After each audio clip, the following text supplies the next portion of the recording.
"Sign it," Finch said, sliding 2 documents across the desk. "The marriage papers or the foreclosure notice. Your choice, Walker." Ethan stared at both. His ranch, his daughter, his father's 30 years of blood and sweat about to be swallowed by a man in a clean suit who had never once worked a day of honest land. His hand moved to the foreclosure notice first. Then he thought of Sophie, 6 years old, sleeping right now with river stones on her windowsill, every one of them named. He picked up the pen. He signed the marriage papers. And he had absolutely no idea what he had just chosen. If this story already has your heart beating faster, hit that subscribe button right now. Drop your city in the comments so I can see how far this story travels, and don't you dare look away. The morning Ethan Walker agreed to marry a woman he had never met, the sky over Millhaven, Colorado, was the color of a bad bruise, purple and gray, and heavy with something that hadn't broken loose yet. He rode back to the W Ranch in silence. His horse, a big bay named Scout, seemed to sense the mood. The animal kept his head low, hooves clopping against the dry Colorado dirt with a kind of funeral rhythm, as if even Scout understood that something had just died in that banker's office. Ethan didn't look at the mountains. He didn't look at the cattle grazing in the south pasture. He looked at his hands calloused, cracked the knuckles scarred from 15 years of hard work, and he thought about his daughter, Sophie, 6 years old, gap-toothed smile, brown hair that always tangled no matter how many times he tried to brush it. She collected smooth river stones and kept them lined up along the windowsill of her bedroom, each one assigned a name he could never remember. She was the only reason he had walked back out of Finch's office without putting his fist through the wall. Tom Briggs, his foreman, was waiting at the fence line when Ethan rode in. Tom was 62 years old, with a face like saddle leather and eyes that had seen enough bad seasons not to be surprised by much anymore. He read Ethan's expression before the man even dismounted. "How bad?" Tom said. Ethan looped Scout's reins over the post. "Bad enough." "They giving you the extension?" Ethan was quiet for a moment. He pulled off his hat, turned it in his hands. "They're giving me a wife." Tom blinked. "Come again." "Finch has a solution, he called it." Ethan's jaw tightened. "There's a woman, schoolteacher, arriving on the Thursday stage from Denver. Finch says she's been corresponding with someone in town about a teaching position that fell through, and he said she's got means. Enough to settle the back payments and keep the bank off my land for at least a year." Tom stared at him. "You're not serious." "Her name is Clara Whitmore." Ethan set his hat back on his head. "She's 28 years old, and apparently nobody in Boston wanted her, so here she comes." Tom was quiet for a long moment. Then he said, "Ethan, you can't just... I've got 11 days before Finch files the paperwork." Ethan looked at him dead on. "Morrison's been circling this land for 2 years. The moment Finch forecloses, Morrison buys it for cents on the dollar. I lose everything my father built. Sophie loses her home." He paused. "So yeah, I can." Tom pushed his hat back and scratched his forehead. "What about Margaret?" The name landed like a stone dropped into still water. Ethan didn't answer for a moment. "Margaret's been gone 2 years," he said finally, "and she's not coming back." He told Sophie that evening, sitting across from her at the kitchen table while she pushed her beans around her plate in the particular way she had when she was thinking hard about something. "Papa," she said carefully, "is she going to sleep in Mama's room?" Ethan's throat tightened. "We haven't worked all that out yet, sweetheart." "Is she going to be my mama?" He reached across and tucked a strand of hair behind her ear. "She's going to be someone who helps us out for a while. Like Miss Peters at the schoolhouse helps you learn your letters." Sophie considered this with the gravity of a small judge. "Miss Peters smells like mothballs." "Well," Ethan said carefully, "let's hope Miss Whitmore doesn't."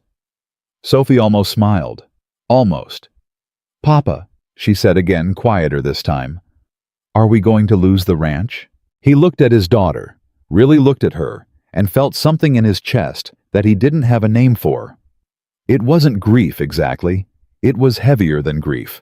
It was the weight of a man who had already failed once and couldn't afford to fail again. "No," he said. "We're not." The Thursday stage arrived at noon. Ethan stood outside the Millhaven depot with Tom beside him, hat in hand, wearing his least worn shirt. He hadn't slept well. He'd lain awake most of the night listening to the wind work itself through the gaps in the barn wall, thinking about a word Tom had used. Spinster. Finch had used it too. The woman is what they call a spinster back east, Finch had said, adjusting his cufflinks, like the word was a neat filing of paperwork. 28 and unmarried. Her family's made arrangements. She understands the situation. Ethan had no idea what that was supposed to mean, that she understood the situation. It had made the whole thing sound like a business transaction, which he supposed it was. The stagecoach rattled to a stop. The driver swung down. The door opened. A woman stepped out. She was not what Ethan had expected. He wasn't sure what he had expected, something meek maybe.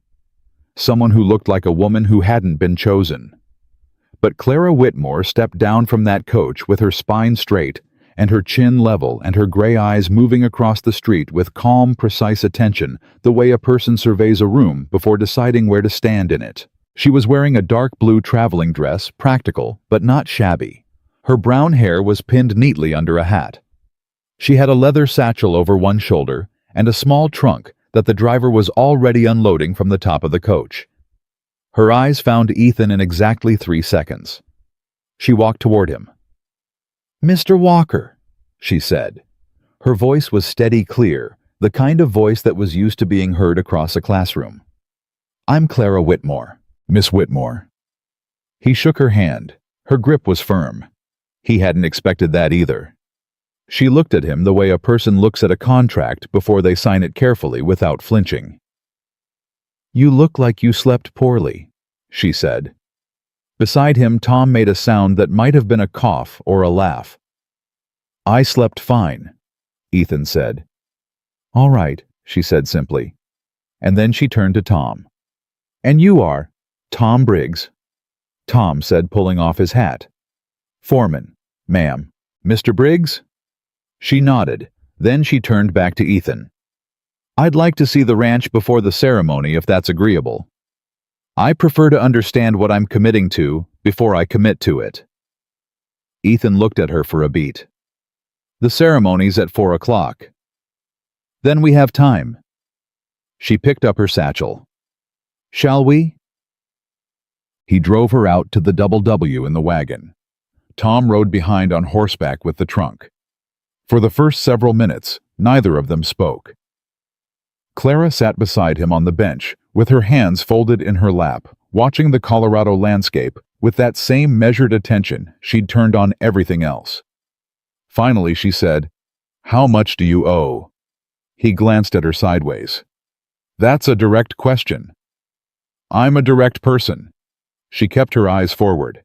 "I've been told it's off-putting." "Who told you that?" "Every man I ever had a conversation with," she said without any particular bitterness. Just a fact, stated plainly.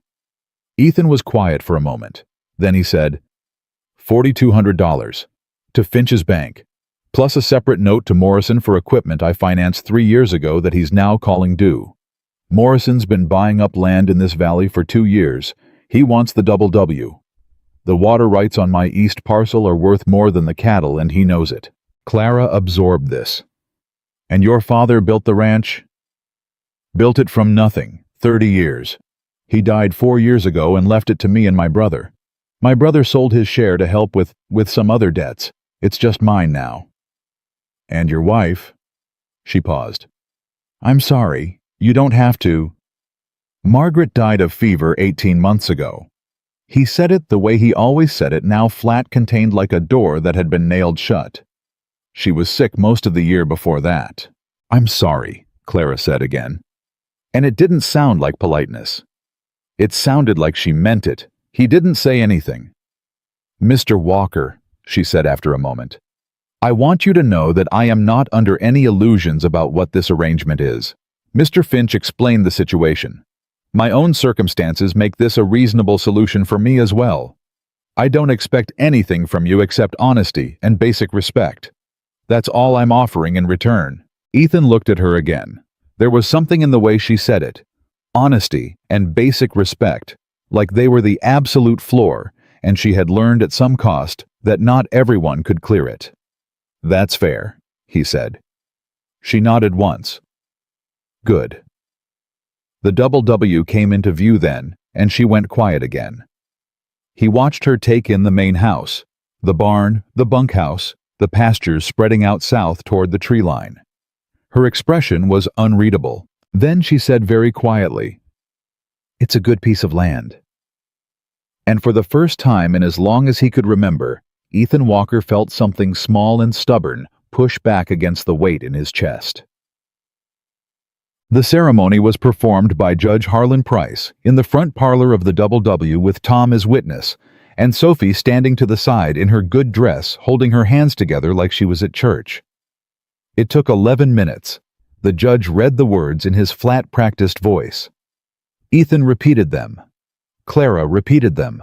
Their voices were steady. Neither looked away.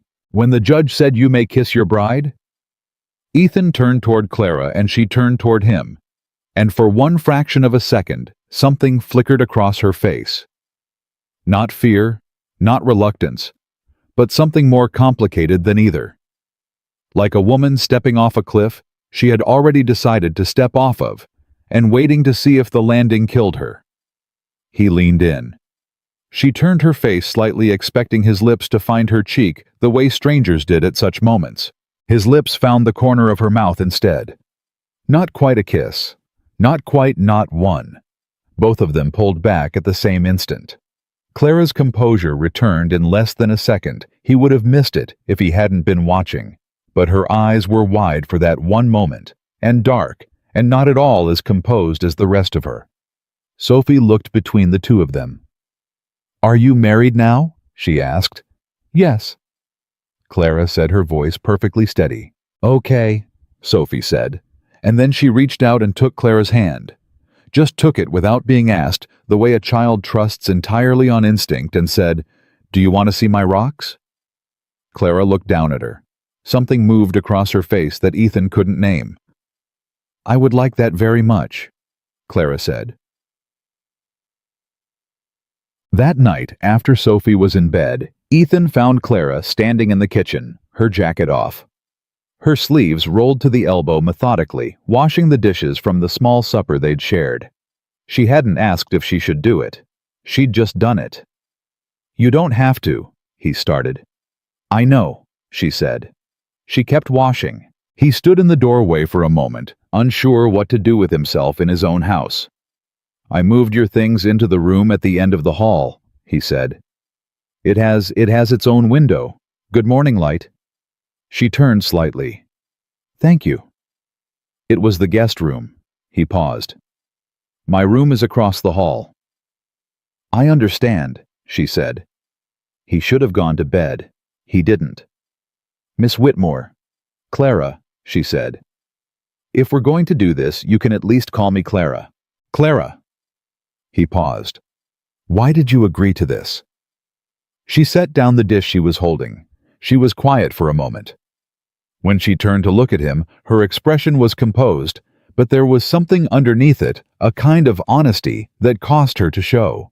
"My father died 8 months ago," she said. "He left his affairs in disarray. What I had expected to inherit turned out to be considerably less than promised. I had been teaching at a school in Boston for 4 years, and when the headmaster decided to marry his niece to the position instead, I was asked to vacate." She kept her eyes on his steady, unflinching. "I am 28 years old, and I have a teaching certificate, a knowledge of mathematics through advanced algebra, a competency in Latin, and $17 to my name." Mr. Finch's offer was not romantic, Mr. Walker, but it was practical. The honesty of it hit him harder than he'd expected. He'd assumed she would dress it up somehow, the way people did when they were embarrassed by their circumstances. She didn't.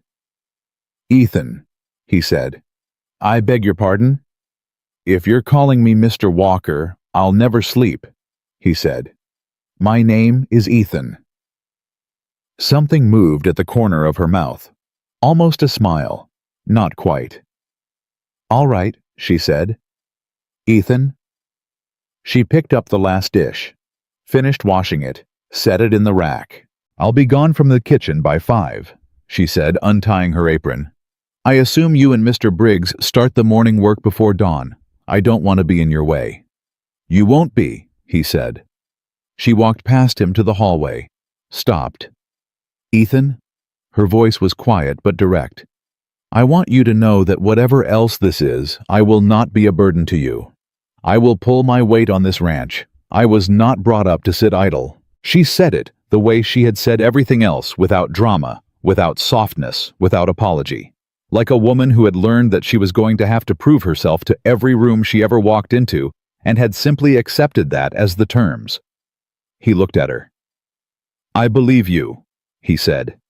She nodded and went to bed. Ethan stood alone in the kitchen for a long time after that, listening to the Colorado night settle around the house, the low complaint of the wind, the distant sound of cattle, the dry creak of the floorboards as the house cooled.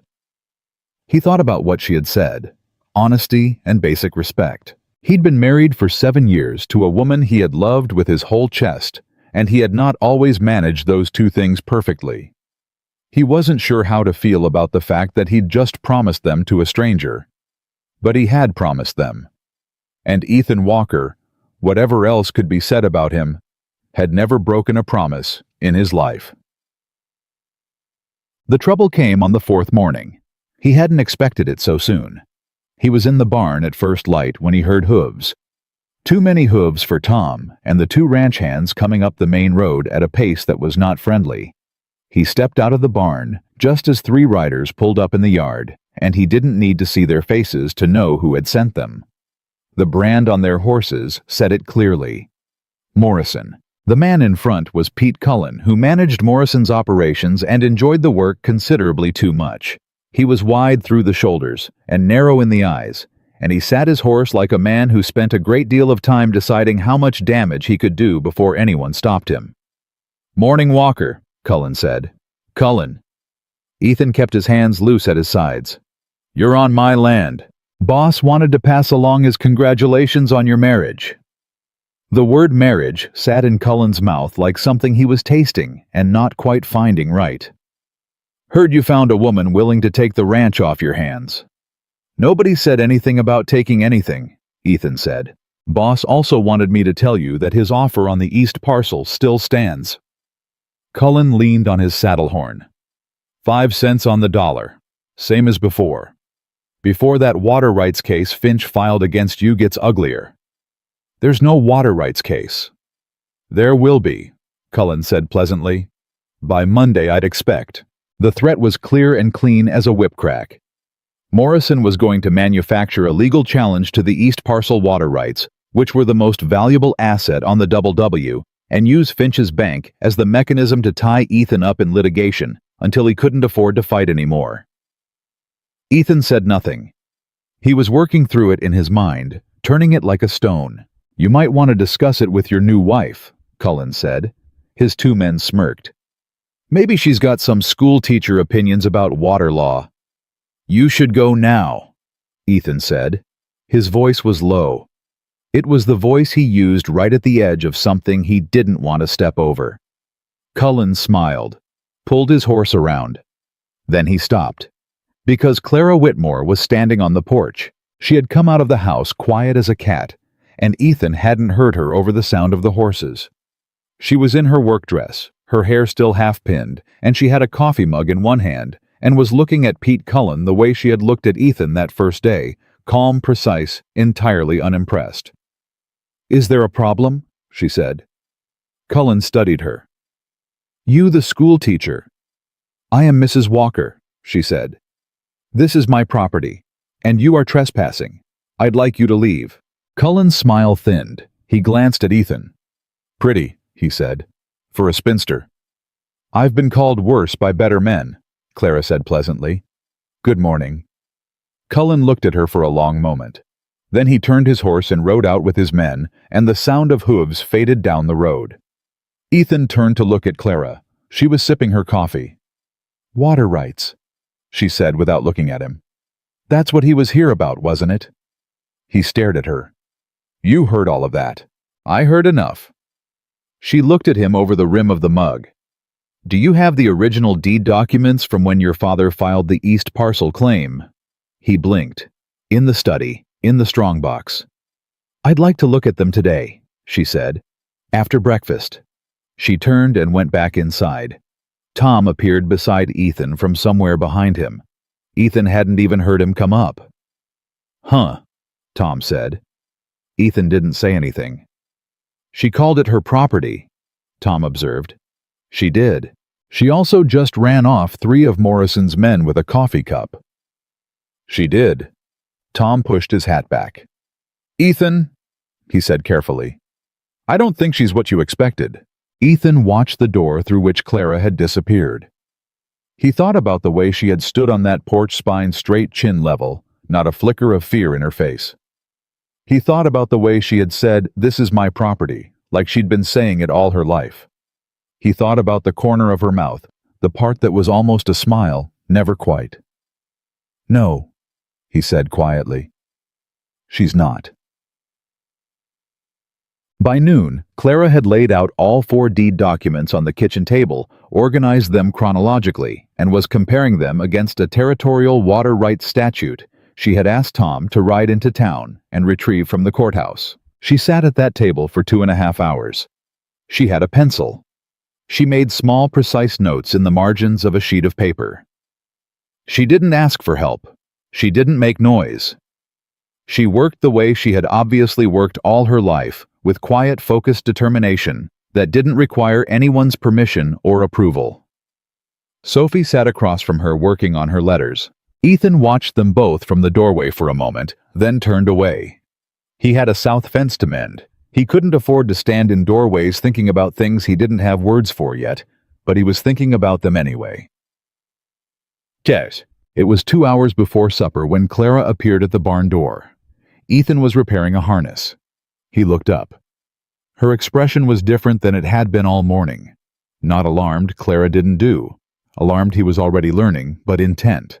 Focused in a way that meant she had found something. Morrison's legal claim won't hold, she said. He set down the harness. What? The water rights on your East Parcel were filed under your father's homestead claim in 1861. There's a territorial ruling from 1869 that specifically protects pre-existing water access rights from subsequent commercial challenges. She walked toward him, holding her notes. Finch would know this, which means either he's bluffing, or he's hoping you won't know enough to challenge it, or, she paused, or the judge assigned to any case Morrison files is already in his pocket. Ethan felt the ground shift under him slightly. That last one, he said. She nodded. I thought so. She looked down at her notes. Then the strategy changes. You don't fight it in Finch's court. You file with the territorial office directly before Morrison files anything at all. You get the homestead protection formally recorded. That takes Finch and his local judge out of the equation entirely. Ethan stared at her. I was a school teacher, she said, reading his expression. Not a fool. I taught history and civics and composition. I've read more law than most people in this territory. He kept staring. Close your mouth, Ethan, she said quietly. It's not polite. He closed his mouth. Then, for the first time in 2 years, Ethan Walker laughed. It was a short, surprised sound, more breath than volume, but it was real, and it came from somewhere he hadn't expected to find anything. Clara looked at him. Something flickered in her eyes that wasn't quite amusement, and wasn't quite relief, and was a little of both. Well, she said, that's an improvement. He looked at her, really looked at her the way he hadn't let himself do yet. The way her gray eyes held his without flinching. The way she stood there in his barn holding her handwritten legal strategy, covered in pencil notes, waiting for him to either trust her or not. Clara, he said. Yes, ride into town with me tomorrow, first thing. We're filing before Morrison gets out of bed. She studied him for a moment. All right, she said, and she walked back to the house. Tom appeared from behind the feed bins. How long he had been standing there, Ethan had no idea. You know, Tom said. "I've worked this ranch for 18 years." "I know that, Tom." "And I've never once," Tom continued, "seen a woman walk into that barn and hand the boss a legal strategy." Ethan picked up the harness again. "She's not like other women." "No," Tom agreed. "She surely is not." He paused. "You might want to think about that." "I'm already thinking about it," Ethan said. He kept his eyes on the harness, but his mind was somewhere entirely else. So, that night after supper, after Sophie was in bed, Ethan sat on the porch. The Colorado sky was enormous and black and salted with stars, the way it got on clear autumn nights, and the air had the first faint bite of what was coming. The door opened. Clara came out and stood beside the post arms crossed against the cold, looking up at the same sky. They stood like that for a while, not talking, not needing to, in the particular silence of two people who are still strangers but are starting to understand the shape of each other. "Your daughter," Clara said finally. "She's very smart." "I know." His voice was soft. "She asked me today what happened to her mother." A pause. "I told her I didn't know her mother, but that I thought she must have been a very good person to have made a daughter like Sophie." Ethan's jaw tightened. He exhaled slowly. "Thank you," he said. Clara nodded. "She cried a little," she added. "I held her until she stopped. I hope that was all right." Ethan looked at the sky. Something moved through his chest that was too big and too complicated to speak. "Yeah," he said. "That was all right." The wind moved through the cottonwoods along the creek. Somewhere out in the dark, a coyote called once and went quiet. Clara uncrossed her arms. She put her hand briefly lightly on the porch rail, close to where his hand rested, but not touching. "Good night, Ethan," she said. "Good night, Clara." She went inside. He stayed on the porch for a long time after. The stars kept burning. The land kept breathing. And somewhere inside the house, his 6-year-old daughter was sleeping with river stones on her windowsill, and a woman she had chosen for herself sitting at the end of the hall. Ethan Walker had married a stranger 4 days ago. He was beginning to suspect he had no idea who she actually was, and for the first time in 2 years that felt like something he wanted to find out. The ride into town the next morning was cold. Clara sat beside Ethan on the wagon bench with her notes folded inside her coat pocket and her hands wrapped around each other in her lap, and neither of them spoke much for the first mile. That had become their rhythm already in just 4 days, the comfortable kind of quiet that didn't demand to be filled. Ethan had noticed it, and hadn't said anything about it the way you don't say anything about a thing you're afraid might disappear if you name it. Tom rode behind them again. He always seemed to be riding behind them lately, and Ethan had stopped pretending it was coincidence. "How long does a territorial filing take?" Ethan asked. "Depends on the clerk," Clara said. "If he's efficient, same day. If he's the kind of man who takes a long lunch and resents being given something to do before noon, possibly 2. She paused. "I brought the original deed copies and the homestead certificate. We shouldn't need anything else." "You thought of everything." "I tried to." She looked forward. "I also wrote a summary of the territorial statute, the 1869 ruling, in plain language in case the clerk isn't familiar with it. People are more helpful when you make the work easy for them." Ethan glanced at her sideways. "You've dealt with a lot of government clerks. I spent 2 years trying to recover my father's pension records from the Boston Municipal Office," she said flatly. "I have dealt with every variety of obstinate government clerk that exists." He almost smiled. "Did you get the records?" "Eventually." A pause. "I may have also filed a formal complaint that resulted in one of the clerks being transferred to a less desirable position." This time he did smile. He turned his eyes back to the road, but the smile stayed. "Clara," he said. "Yes. I'm glad Finch sent you that letter." She was quiet for a moment. When she spoke, her voice was carefully neutral. "Let's file the paperwork first," she said. "Then you can decide how glad you are." The Territorial Land Office clerk was a thin man named Gerald, who wore a green eye shade and had the look of someone who had eaten the same lunch every day for 20 years and found it satisfying. He took the documents Clara placed on his counter, read them in sequence, read the summary she had written, looked up at her over his spectacles and said, "You a lawyer?" "No," Clara said. "I'm a schoolteacher." Gerald looked at the documents again, then at Ethan, then back at Clara. "These are in order," he said with the particular tone of a man who had been hoping to find a reason to send someone away and was now unable to. "Yes," Clara said. "They are." Gerald stamped 3 forms and handed Ethan a receipt. "Protections on record as of today. Any challenge to the East Parcel water rights goes through the territorial office now, not the county court." "Thank you," Ethan said. "Thank her," Gerald said, nodding at Clara. They walked out into the street and Ethan stopped. He turned to look at her. She was folding her copy of the receipt with the same precise, efficient movements she applied to everything, and she didn't look up. "That's done," she said. "Clara." "Ethan, don't make a production of it. You just cut Morrison off at the knees," he said. "Before he even got out of bed this morning. That deserves a moment." She looked up then.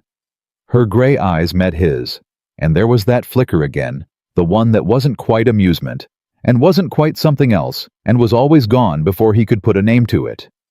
"One moment," she said. "Then we have groceries to buy. Sophie is nearly out of oats, and you're nearly out of coffee, and I refuse to manage a ranch without coffee." He laughed, a real one this time, full and sudden, and a woman passing on the boardwalk turned to look at him like she'd never heard that sound come from Ethan Walker before. Which, if he was honest with himself, she probably hadn't. Not in 2 years. Tom rode up beside them. "Filing go through?" "Went through," Ethan said. Tom looked at Clara. "You know what you just did, don't you? Morrison's going to find out by noon." "I expect so," Clara said. She settled the receipt into her coat pocket. "Good, let him find out." Tom's eyebrows rose a fraction. He looked at Ethan. Ethan shrugged. "Don't look at me," Ethan said. "I'm just driving the wagon." Morrison found out by 10, his man not Cullen. This time a younger one named Hicks, with a chip on his shoulder and something to prove, was waiting outside the general store when they came out with the groceries. He was leaning against the post like he'd been there a while, and when he saw Clara, he straightened up. "Mrs. Walker," he said with a smile that wasn't friendly. "Boss wants a word with your husband." "My husband is right there," Clara said. "You can speak to him directly. I am not a messenger service." Hicks blinked. He hadn't expected that. He looked at Ethan. "Walker, Mr. Morrison says the filing you did this morning was a mistake. He's prepared to be generous. 15 cents on the dollar for the East Parcel cash by end of week. He won't offer more." "Tell Morrison the East Parcel isn't for sale," Ethan said. "He figured you'd say that." Hicks shifted his weight. "He also figured you might want to think about what it costs to fight a man with more money than you. That water case could drag on for years now. Years of legal fees. Years of—" "It can't drag on," Clara said. Hicks stopped, looked at her. "The protection is territorial, not county," she said, her voice pleasant and clear. "There's no case to file. Mr. Morrison is welcome to engage a lawyer and confirm that for himself. It will cost him a great deal in legal fees for the privilege of being told he has no claim." She smiled, and it was the most pleasant and absolutely ruthless smile Ethan had ever seen on a woman's face. "Give Mr. Morrison my regards." Hicks stared at her, then at Ethan. Ethan picked up the grocery crate. "You heard my wife." Hicks left. He rode hard, which Ethan took to mean the message had landed, and Morrison was not going to be happy about it. He put the crate in the wagon and turned around, and Clara was already climbing up onto the bench. "You enjoyed that," he said. "I did not enjoy it," she said composedly. "I simply find bullies tiresome and prefer to address them efficiently." You smiled. "I was being polite." "Clara, can we go home?" she said. "Sophie will be wanting her lunch." She said home. He didn't point it out, but he heard it, and he thought she heard it too, because after she said it, she was very quiet. for the first part of the ride back, looking at the road with an expression he was starting to recognize.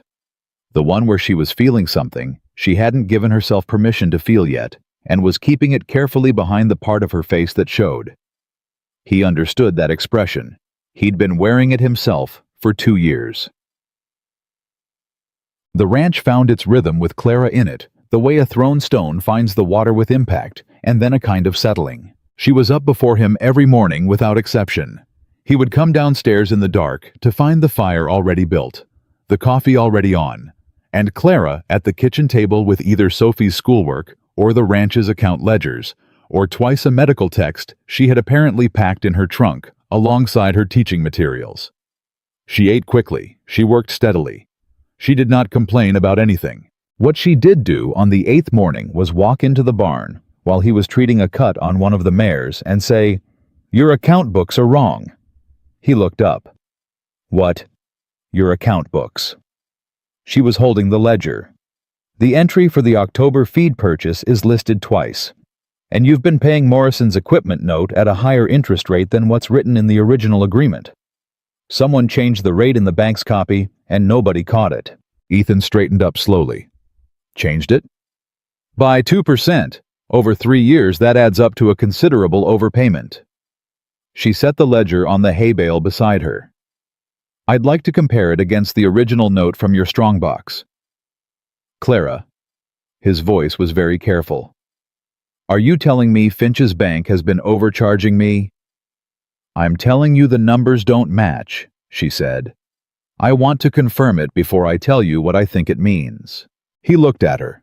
Her face was composed, but her jaw was set in the particular way that meant she was angry, and had decided not to be angry out loud until she had the facts in order. He had already learned to read her face like weather.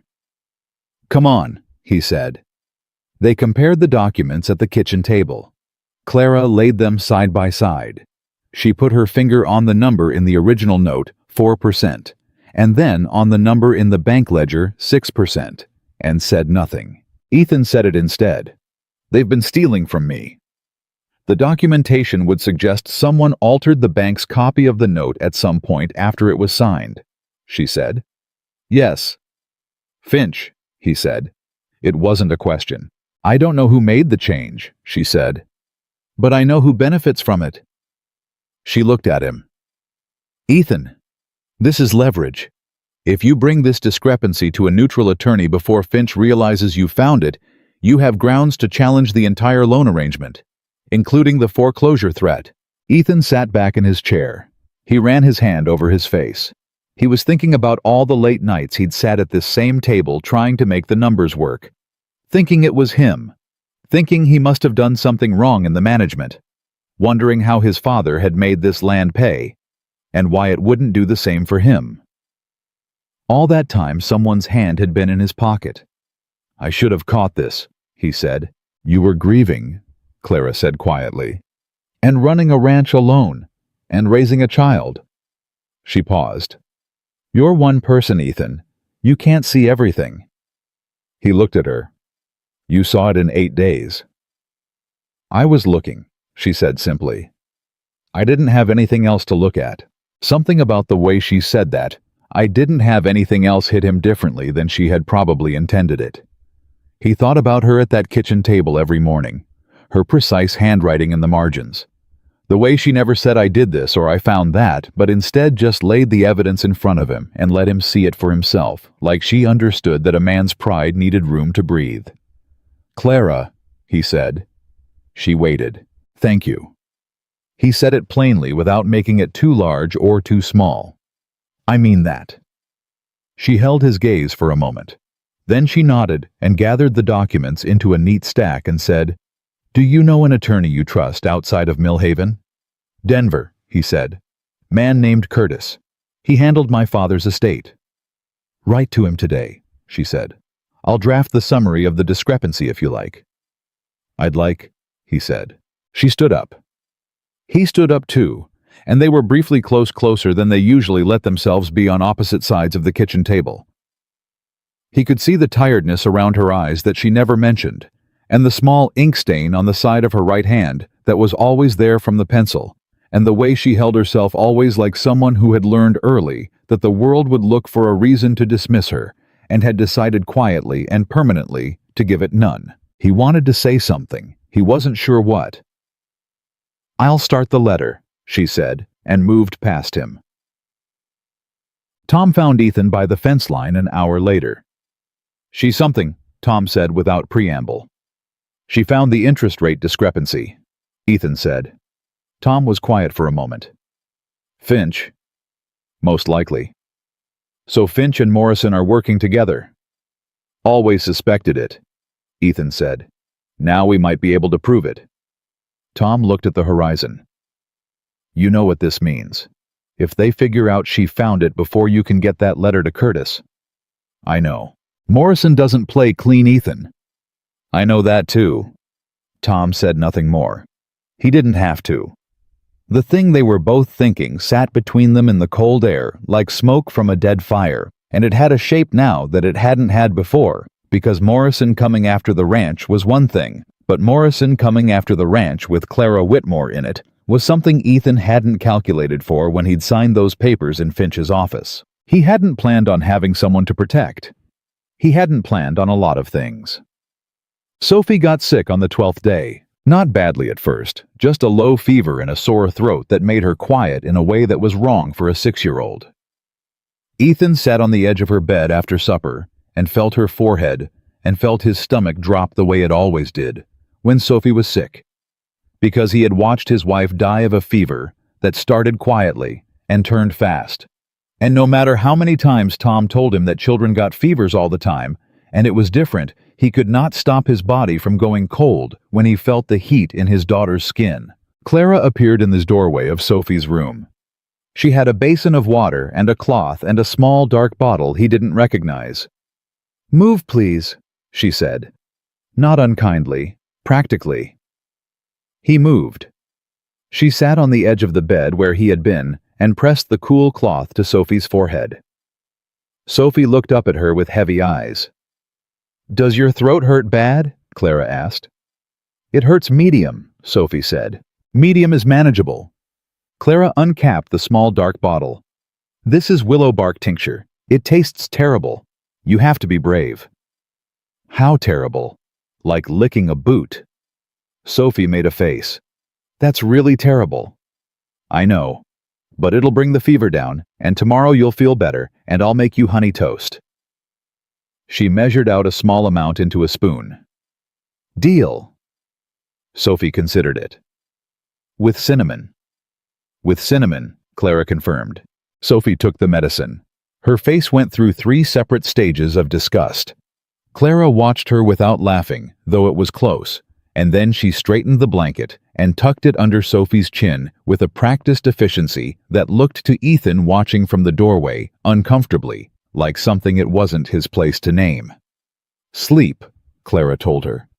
"I'll check on you in an hour." Sophie caught Clara's hand before she could stand. Her small fingers wrapped around Clara's, and she looked up at her with that direct, unsettling honesty that children had before the world taught them to cover it up. "Are you going to stay?" Sophie said. Clara looked at her. Something happened in her face, quick and deep, and then controlled again, but not before he saw it. "I'll be right down the hall," Clara said. Sophie held on a moment longer. Then she let go. Clara stood, came to the doorway. Ethan stepped back into the hall, and she came out and pulled the door almost closed, and they stood there in the narrow hallway with a foot of space between them, and Clara's face was perfectly composed in the way it was when she was working very hard at something. "She'll be fine," she said. "It's a common cold. The fever's mild. I'll check her temperature through the night." "You don't have to, Ethan." Her voice was quiet. "I know I don't have to. That's not the point." He looked at her. In the low light of the hallway, she looked different than she did in the daytime, less composed at the edges somehow. More like a person who was tired and trying not to show it, and had feelings about a 6-year-old girl with a medium sore throat that were becoming inconveniently real. "Clara," he said. His voice came out quieter than he intended. "Are you all right?" She looked at him sharply. Like she hadn't expected the question. Like she hadn't expected him to see through the composure even slightly. "I'm fine," she said. "That's what I said when you told me I looked like I hadn't slept," he said. And we both knew it wasn't entirely true. Her lips pressed together. For a moment, she was perfectly still, and he could see her deciding the way she always decided things deliberately and privately before she said anything out loud. "She asked me last week," Clara said, "what I used to do at Christmas in Boston." She kept her voice even. "I told her about the caroling and the candles and the spiced cider, and she said—" A pause. She said, "Maybe we can do that here." Another pause. Like it was simple. Like here was just the natural place for those things to happen. Ethan said nothing. "I have been very careful," Clara said, "not to want things I don't have the right to want." "And what if you have the right?" he said. She looked at him. Her gray eyes in the low light were darker than usual, and very direct and completely unguarded in a way he had not seen from her before, and it lasted exactly 3 seconds before she pulled the composure back into place like a curtain. "Good night, Ethan," she said. She went to check on Sophie. He stood in the hallway alone and thought about 3 seconds and the things that could live inside them, and the particular kind of ache that came from standing very close to something and not yet knowing if you were allowed to reach for it. The letter to Curtis went out on Thursday. On Friday, Cullen came back. This time he didn't come to the yard. He came to the south fence line where Ethan and one of his hands, a young man named Davis, were working on a split rail. Cullen had 2 men with him again, and his expression was different from the last visit, less pleasant, more purposeful. "Walker," he said, "Mr. Morrison would like to discuss the interest rate matter."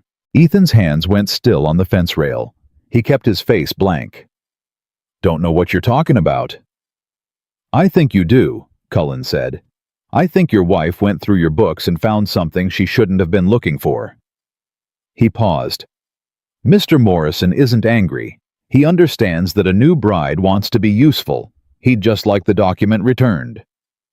"There's no document to return," Ethan said. Cullen looked at him for a long, measuring moment. Then he said very quietly, "Mr. Morrison's patience isn't unlimited, Walker. Neither is his goodwill toward the people living on that ranch. The people living on that ranch.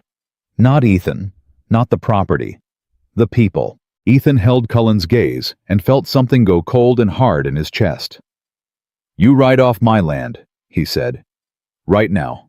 And you tell Morrison that the next time he sends someone onto my property to threaten my family, I won't be as polite about it." Cullen smiled thinly. He looked once more at Ethan, then toward the direction of the main house, then back.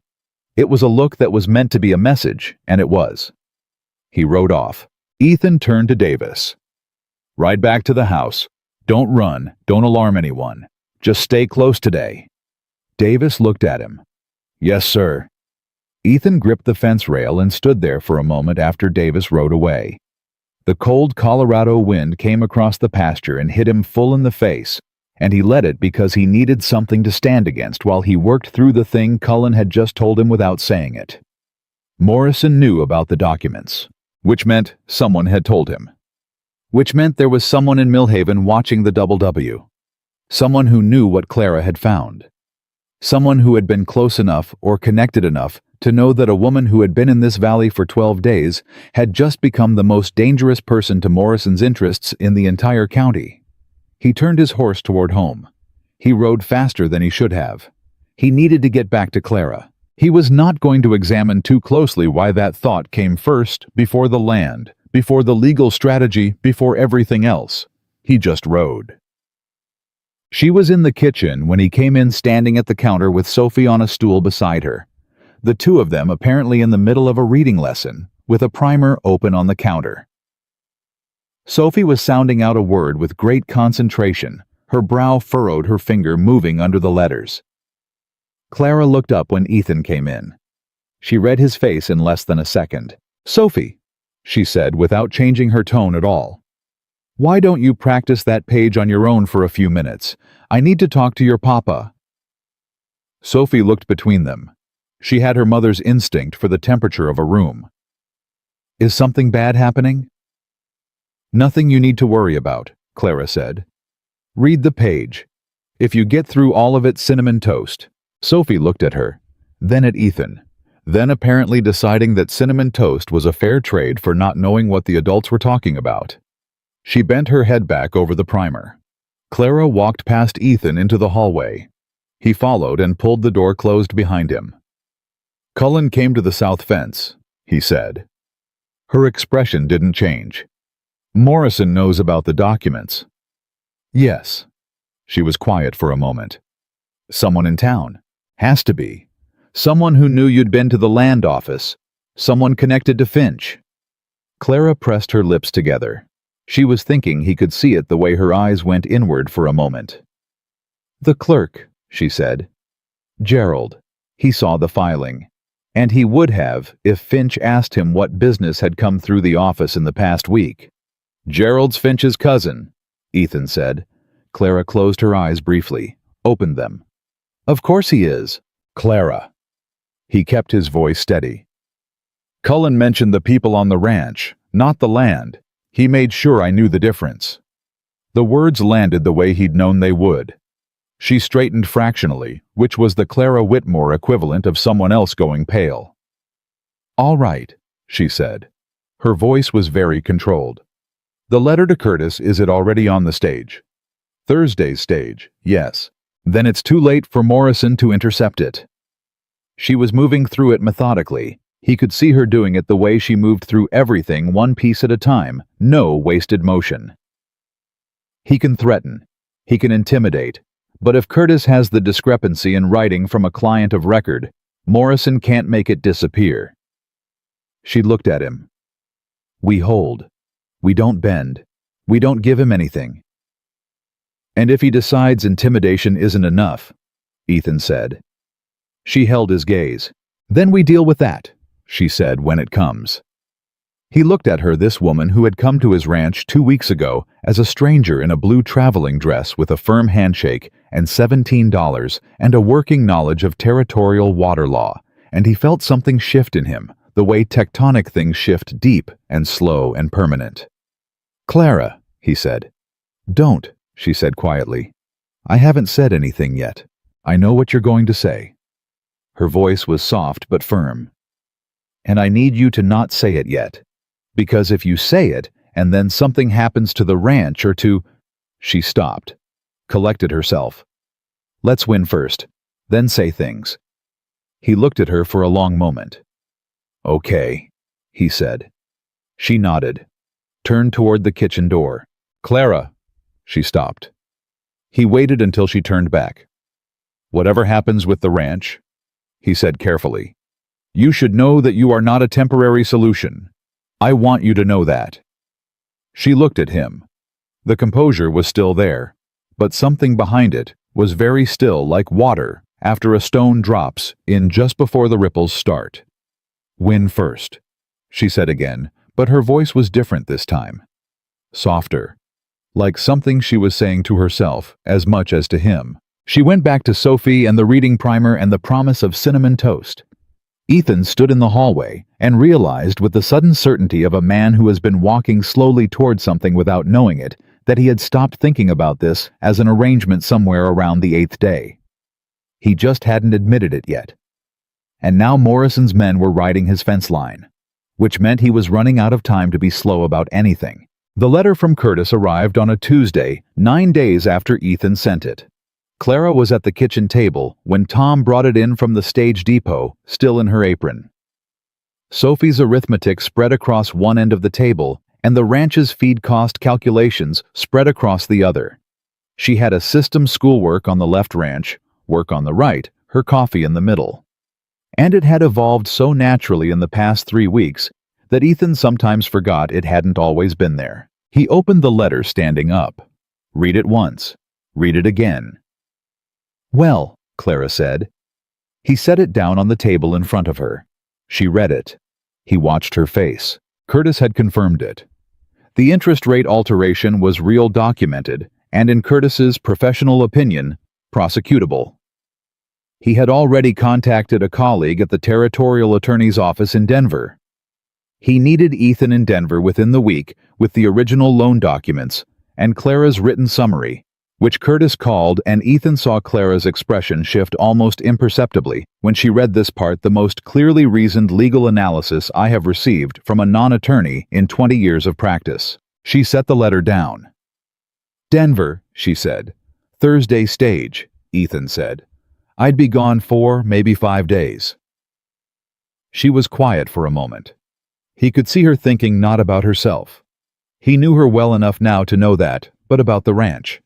About what 4 days without him meant, with Morrison's men riding the fence line. I'll be here, she said.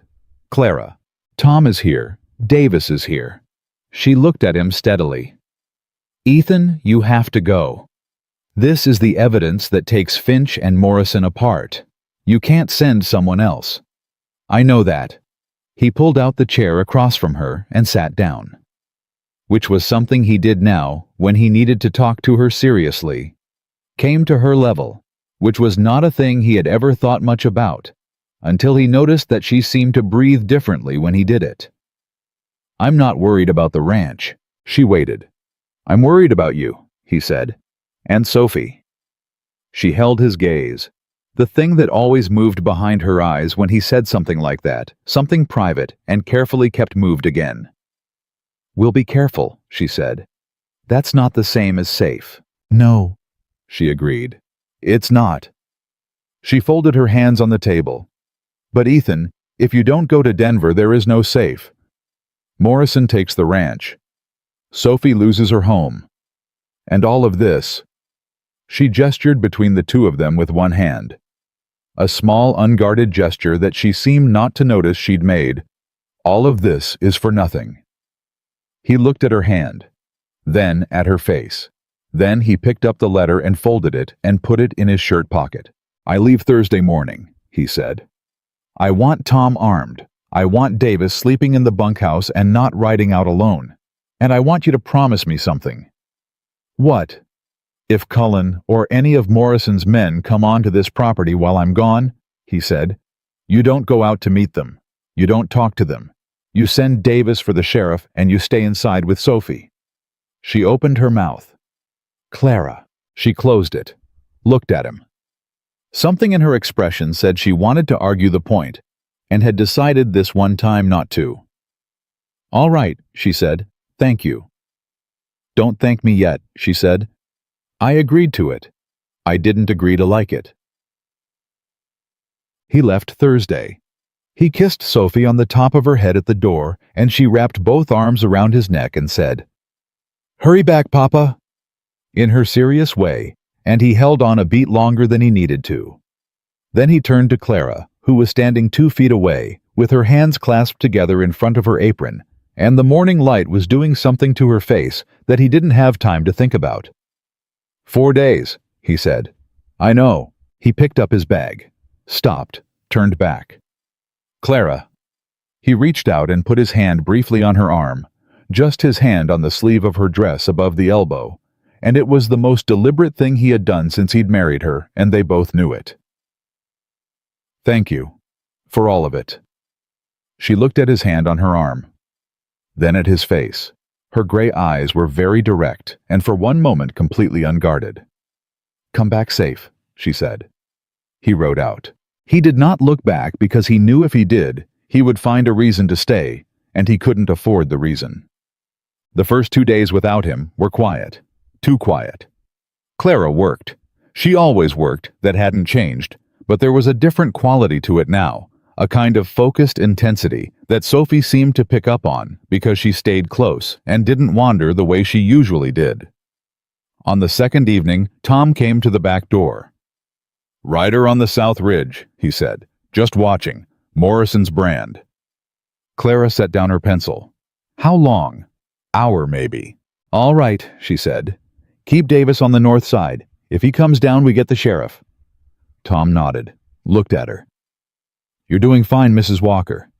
I know, she said, which made Tom laugh despite himself and go back out.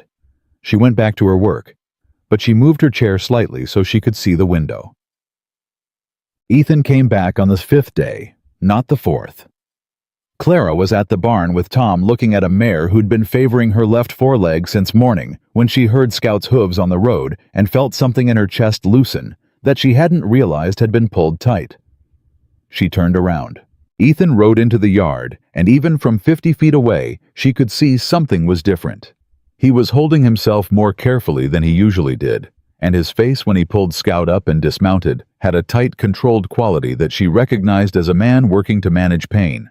She walked toward him. "What happened?" "I'm fine," he said. "Ethan." She stopped in front of him.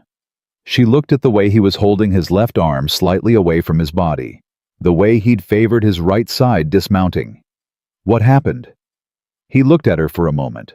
Then he said, "There's a cut on my side, from 2 nights ago. It's not inside," she said.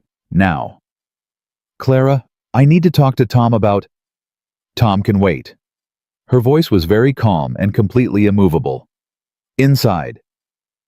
He went inside. He had been ambushed on the road outside of Pueblo heading back from Denver by 2 men she didn't recognize from his description, hired men, not Morrison's regulars, which was worse because it meant Morrison was escalating beyond his own people. They had come out of a dry creek bed on each side of the road, and the only reason it wasn't worse was that Scout had shied left at exactly the wrong moment for one of them throwing off his aim, and Ethan had gotten off his horse and behind a boulder before the second shot. One of them had come close enough for a knife. The cut on Ethan's left side was 4 inches long, shallow but dirty from 2 days of riding, and when Clara cleaned it at the kitchen table with him sitting backwards on a chair, she could feel from the tension in his back that it hurt significantly more than he was admitting. "Hold still," she said. "I am holding still." "You are flinching. There's a difference between flinching and—" He stopped. She pressed the cloth against the wound again. "That's not fair," he said. "I'm sorry." She meant it. She pressed more gently and felt him exhale slowly. Sophie was upstairs, having been sent there with a book and a firmness that had not invited discussion. Clara had needed her out of the room before she dealt with the wound, partly for Sophie's sake and partly because she could not afford to have her hands shaking while she worked. They were not shaking. She was very proud of that. "Curtis came through," Ethan said while she worked. "The territorial attorney's office is opening a formal investigation. Finch is named in it. Morrison is named in it." He paused. "It's going to take months, but it's official now. They can't make it go away." "Good," Clara said. There's a hold on the foreclosure proceedings. The attorney filed an emergency injunction based on the fraudulent interest rate." He winced slightly. "We have time, Clara. Real time." She tied off the bandage. Put her hand flat against his back for 1 moment, steadying, she told herself, checking that the bandage lay flat, and then removed it. "You should have told me immediately when you rode in," she said. "I didn't want you to worry." She came around to face him. He was sitting on the backwards chair looking up at her with the tired, honest face of a man who had ridden hard for 5 days and been ambushed and was trying not to show that any of it had rattled him. "Ethan Walker," she said, "I have been worried for 5 days. I was worried when you were 2 hours late. I was worried every time Tom told me there was a rider on the ridge. I was worried this morning when I heard hooves and counted the seconds until I knew it was Scout." She kept her voice controlled, but she let it be direct because she was very tired of not being direct. "The time to hide things from me was before I started caring what happened to you. That time has passed." He looked at her. The kitchen was very quiet. "When did that happen?" he said. His voice was low. "Approximately the 8th day," she said. "When you laughed in the kitchen. It caught me off guard." Something moved across his face that she had never seen there before. Something open and undefended, the way a room looks when all the windows are unlocked at once. He reached out and took her hand, not reaching for it gradually, not giving her time to move away, just took it, her hand in both of his, the way a man reaches for something he's decided he's done waiting to reach for. "Clara," he said. "We said win first," she said. Her voice was not entirely steady. "We won," he said. "Curtis filed today." She looked at him, at his hands around hers, at his face, which was the most honest thing she had looked at in a very long time. "You're injured," she said. "It's a scratch. It is categorically not a scratch." "Clara." His thumb moved once across the back of her hand. "Let me say the thing." She was quiet. Her heart was doing something she had not given it permission to do. "I don't know how to do this," he said. "I knew how to love Margaret. I knew every part of that. And then she was gone, and I thought that was the only time I would know how." He paused. His jaw worked. "And then you came down the steps of that stagecoach and looked at me like I was a contract you were considering. And God help me, Clara, I thought that is someone who sees exactly what's in front of her. And every day since then, you have shown me that I was right. And I have been standing in doorways, watching you, and telling myself it was too soon, and it was too strange, and you deserved better than a man with a mortgaged ranch and a grieving daughter and nothing to offer." "Stop," she said. He stopped. "That is," she said carefully, "the most ridiculous thing you have said to me. And you said that I slept fine." He looked at her. Then he laughed, surprised, the same laugh she had first heard in the kitchen, that had done something irreversible to her, and she felt it all the way through. "You have offered," she said quieter, "a home. A child who named her rocks and took my hand without being asked. Work that means something. Honesty." She paused. "That is considerably more than nothing." He looked at her for a long, still moment. Then he leaned forward slowly, giving her every opportunity to move, and pressed his forehead against hers. Just that. His forehead against hers, and his hands still holding her hand, and the kitchen quiet around them. She closed her eyes. Neither of them moved for a moment that lasted longer than moments usually did. Then Sophie's voice came from the top of the stairs. "Is Papa home? I heard laughing." Clara pulled back. Ethan released her hand. She pressed her lips together, and he pressed his, and they looked at each other across the kitchen table, like two people who have been caught at something and are not entirely sorry about it. "Yes," Clara called up the stairs, her voice perfectly composed. "Your papa is home, and he is fine. Come down."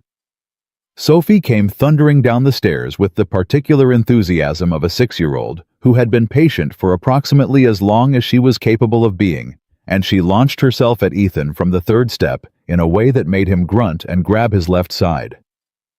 "Gently," Clara said sharply. Sophie froze, looked at Clara, looked at her father. "Are you hurt, Papa?" "Just a little," he said. You're nothing Clara didn't fix." Sophie looked at Clara. Then, with the simple decisiveness that was her primary characteristic, she transferred herself from Ethan and put her arms around Clara instead. Clara stood very still for 1 second.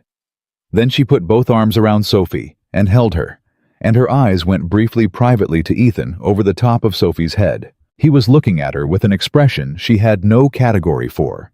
It was too large for any single word. She looked away first. 2 hours later, after supper, after Sophie was in bed, after Tom had been debriefed and Davis sent on watch, Ethan and Clara stood on the porch again. This was their place, she had understood for a while now. The porch and the dark, and the sound of the wind in the cottonwoods.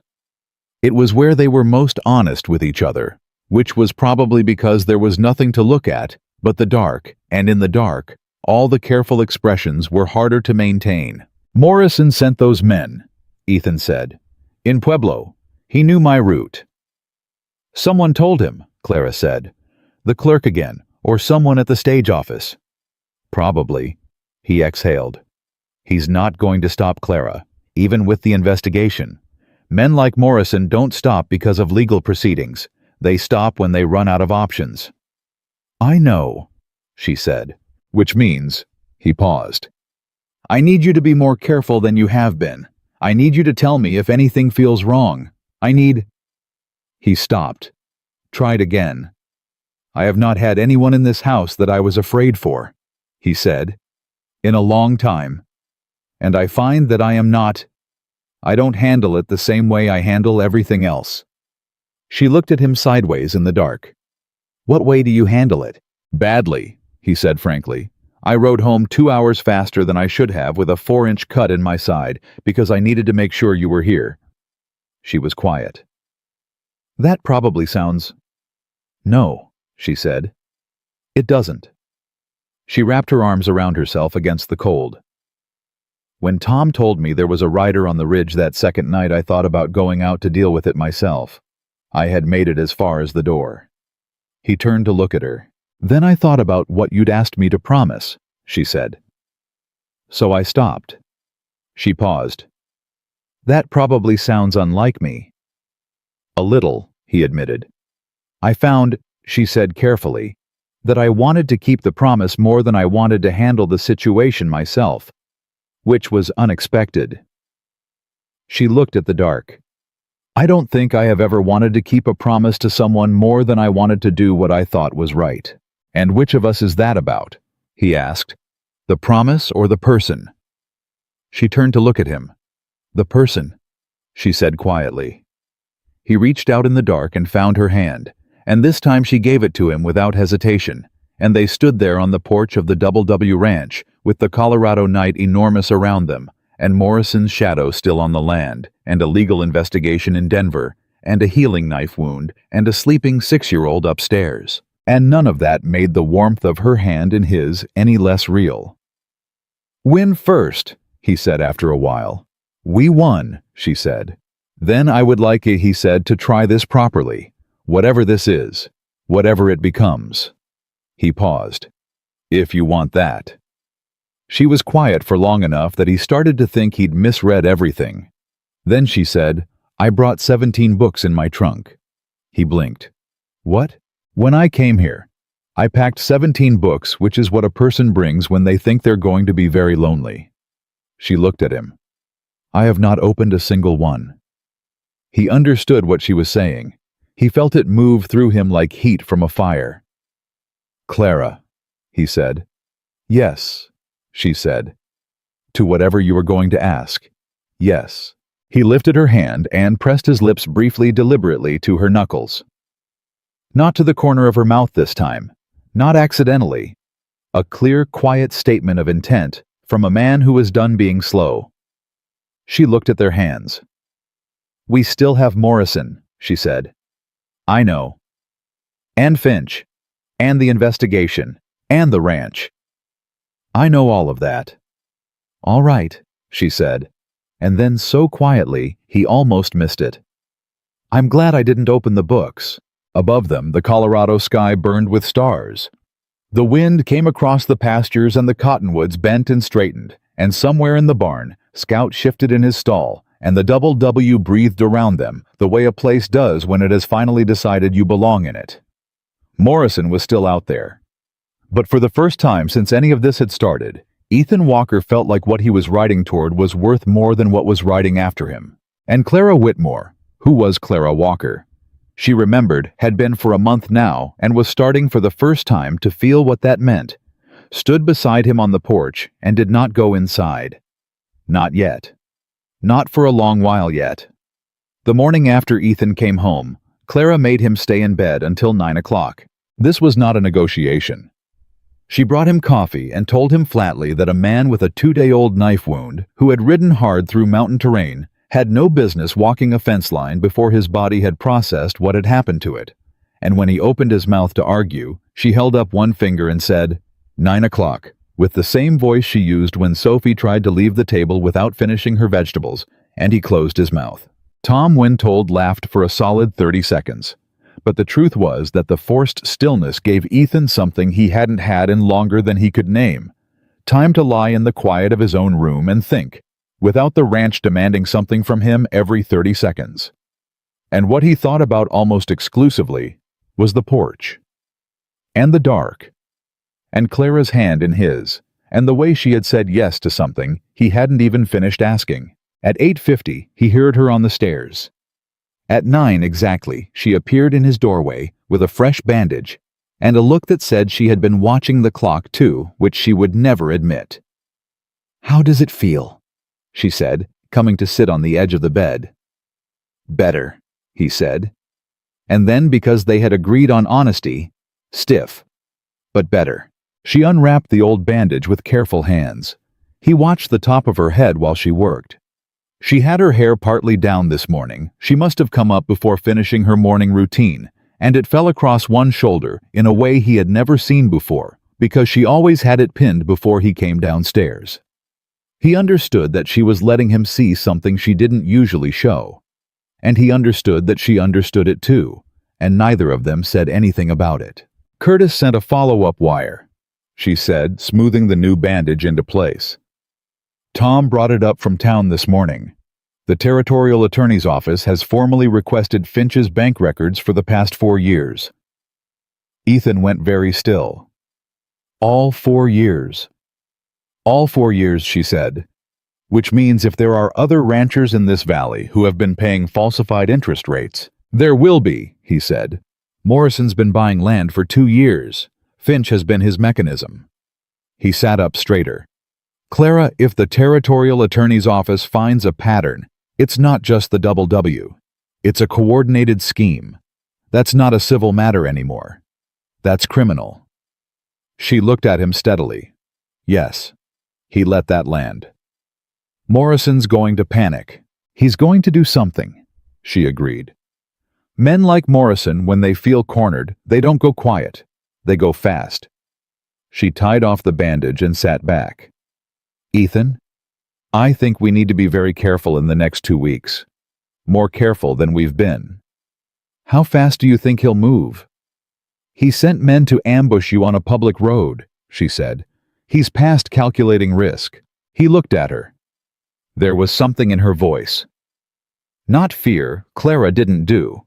Fear, he knew that by now, but a sharpness, an urgency that she was keeping very controlled, because she was always very controlled, and he had learned to hear the things underneath the control.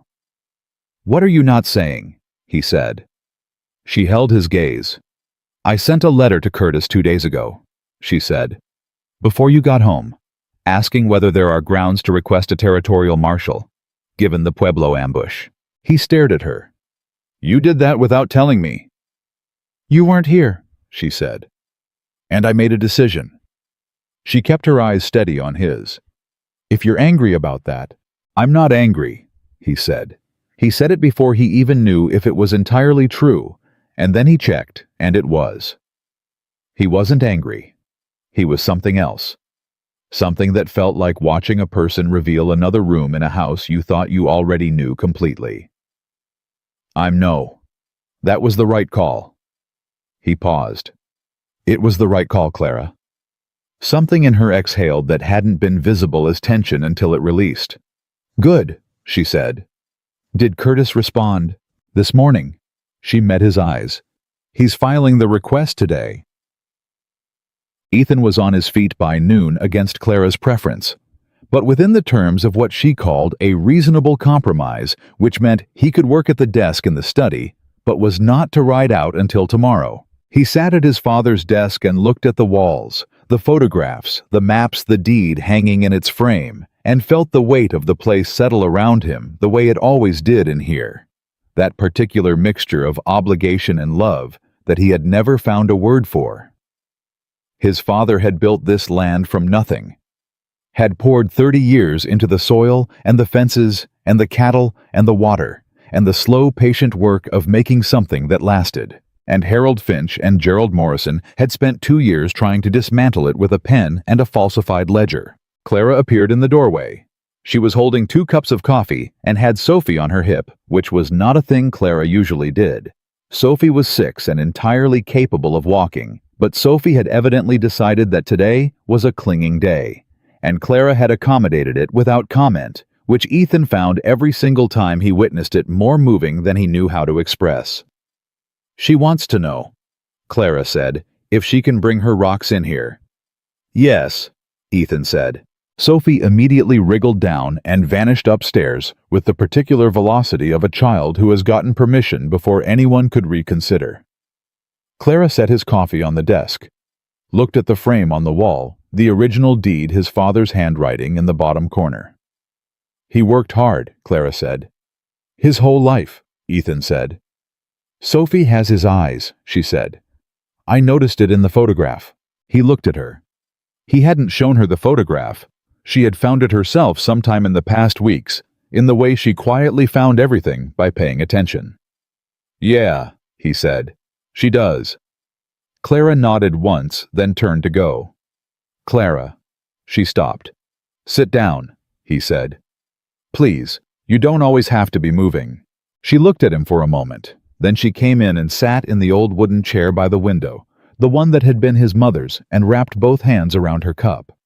I've been thinking about what happens after, Ethan said. After the investigation. After all of it. After Morrison. After Finch. After the marshal and Curtis and all the legal machinery. He leaned back in the chair. I've been thinking about what this ranch looks like when there isn't a crisis in it. She watched him, said nothing, waiting for what he was actually trying to say. I think, he said, I would like to hire a second school teacher for Millhaven. She blinked. I beg your pardon. For the school, he said. There's only one teacher there now, Mrs. Dobbs. She's been doing it alone since the Kendall boy left for Denver. 200 students and one teacher. He paused. I think the town could use another. Someone with a teaching certificate and a knowledge of mathematics through advanced algebra. She looked at him very carefully. Ethan, I manage this ranch. You do both, he said. You have been doing both since the second week. The ledgers and the legal work and Sophie's lessons and the ranch accounts. He met her eyes. I'm not trying to send you away from here. I'm saying this is yours too. All of it.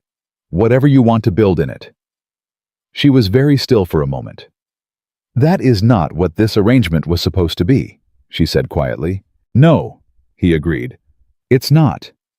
He held her gaze. But we stopped being an arrangement somewhere around the 8th day. You said so yourself. Something moved across her face that was too full and too private for a single expression to hold. Sophie came thundering back down the hall with her arms full of rocks, and the conversation closed itself the way important conversations sometimes did not, because they were finished, but because they had said exactly enough. Heck, Morrison made his move on a Thursday. Not with riders this time. Not with threats delivered through intermediaries.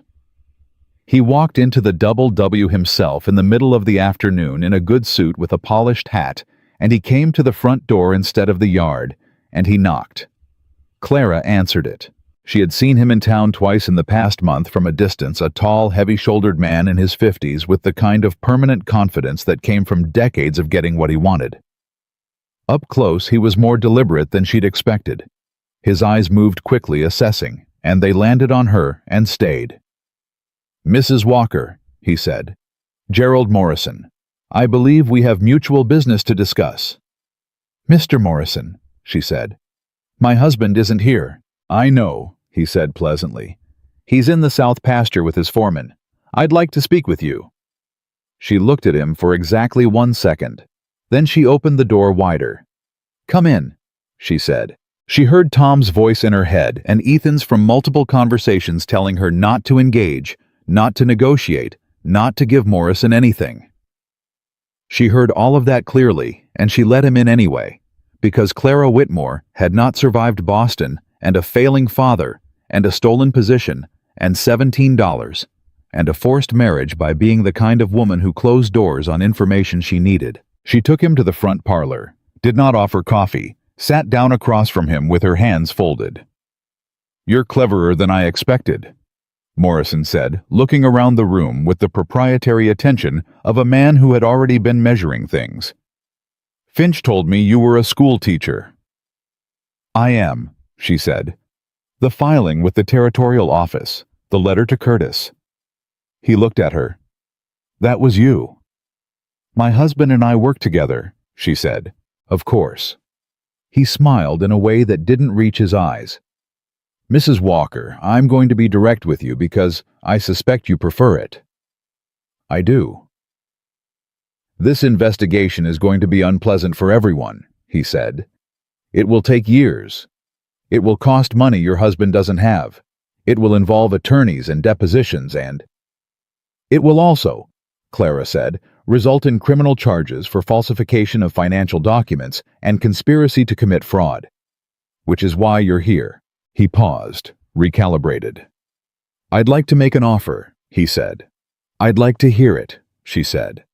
So I can tell my husband exactly what you said. Something flickered in his eyes.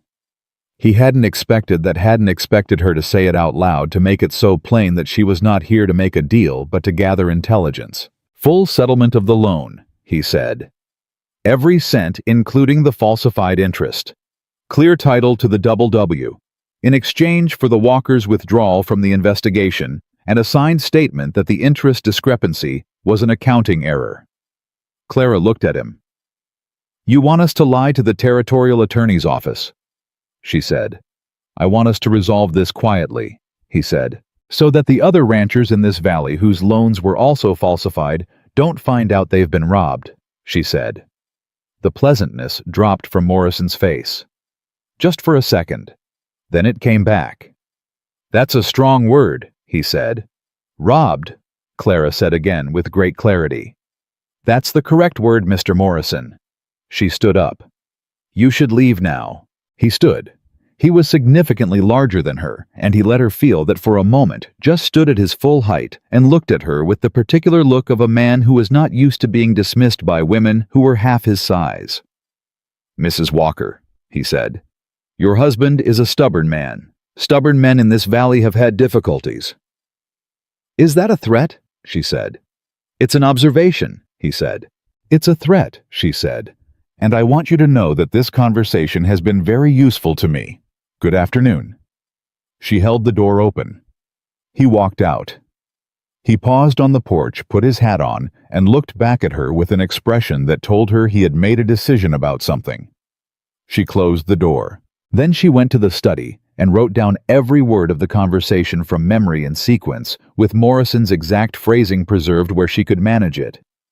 And when Ethan came in from the south pasture an hour later, she handed him 4 pages of notes and said, Morrison was here. Read this. He read it standing in the hallway, and she watched his face go through 3 separate stages of something she would have called fury, if Ethan had been the kind of man who showed fury. He wasn't. It went inward instead, turned hard and cold and purposeful. He threatened you, he said. He made an observation, she said with deliberate precision. Clara, he threatened you through me, yes, she said. And he offered to settle everything cleanly if we'd lie to the territorial attorney. Which means the investigation is working. Which means he's frightened. She held his eyes. Ethan, this is good. He looked at her. He was still working through the part where Morrison had stood in his parlor and loomed at his wife. She could see it. Send this to Curtis tonight, she said, tapping the notes.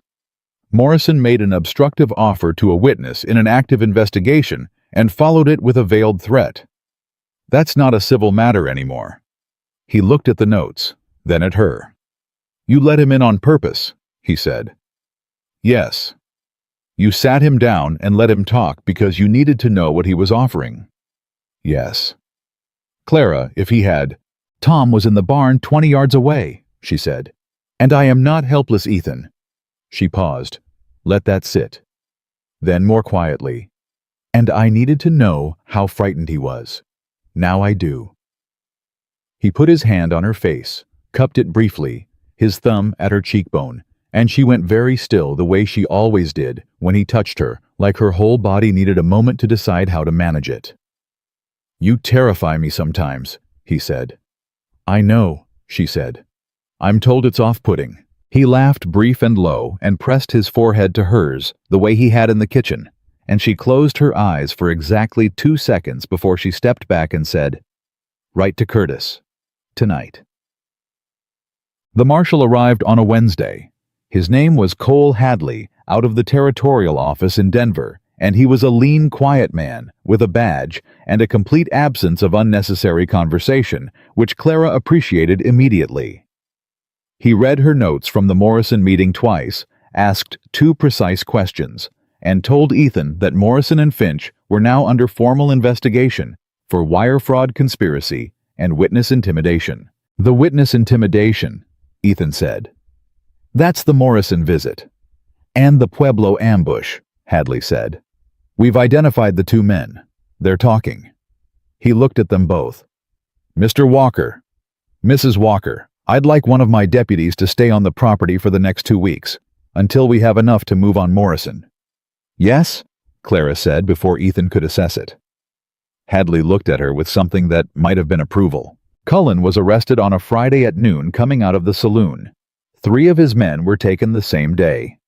Finch was served at his bank at 2 in the afternoon, and the story Tom brought it home in full detail, having been in town for supplies when it happened, was that Finch had gone so pale when the marshal walked in that the teller thought he was having a medical episode. He's not having a medical episode, Clara said when Tom told them at the supper table.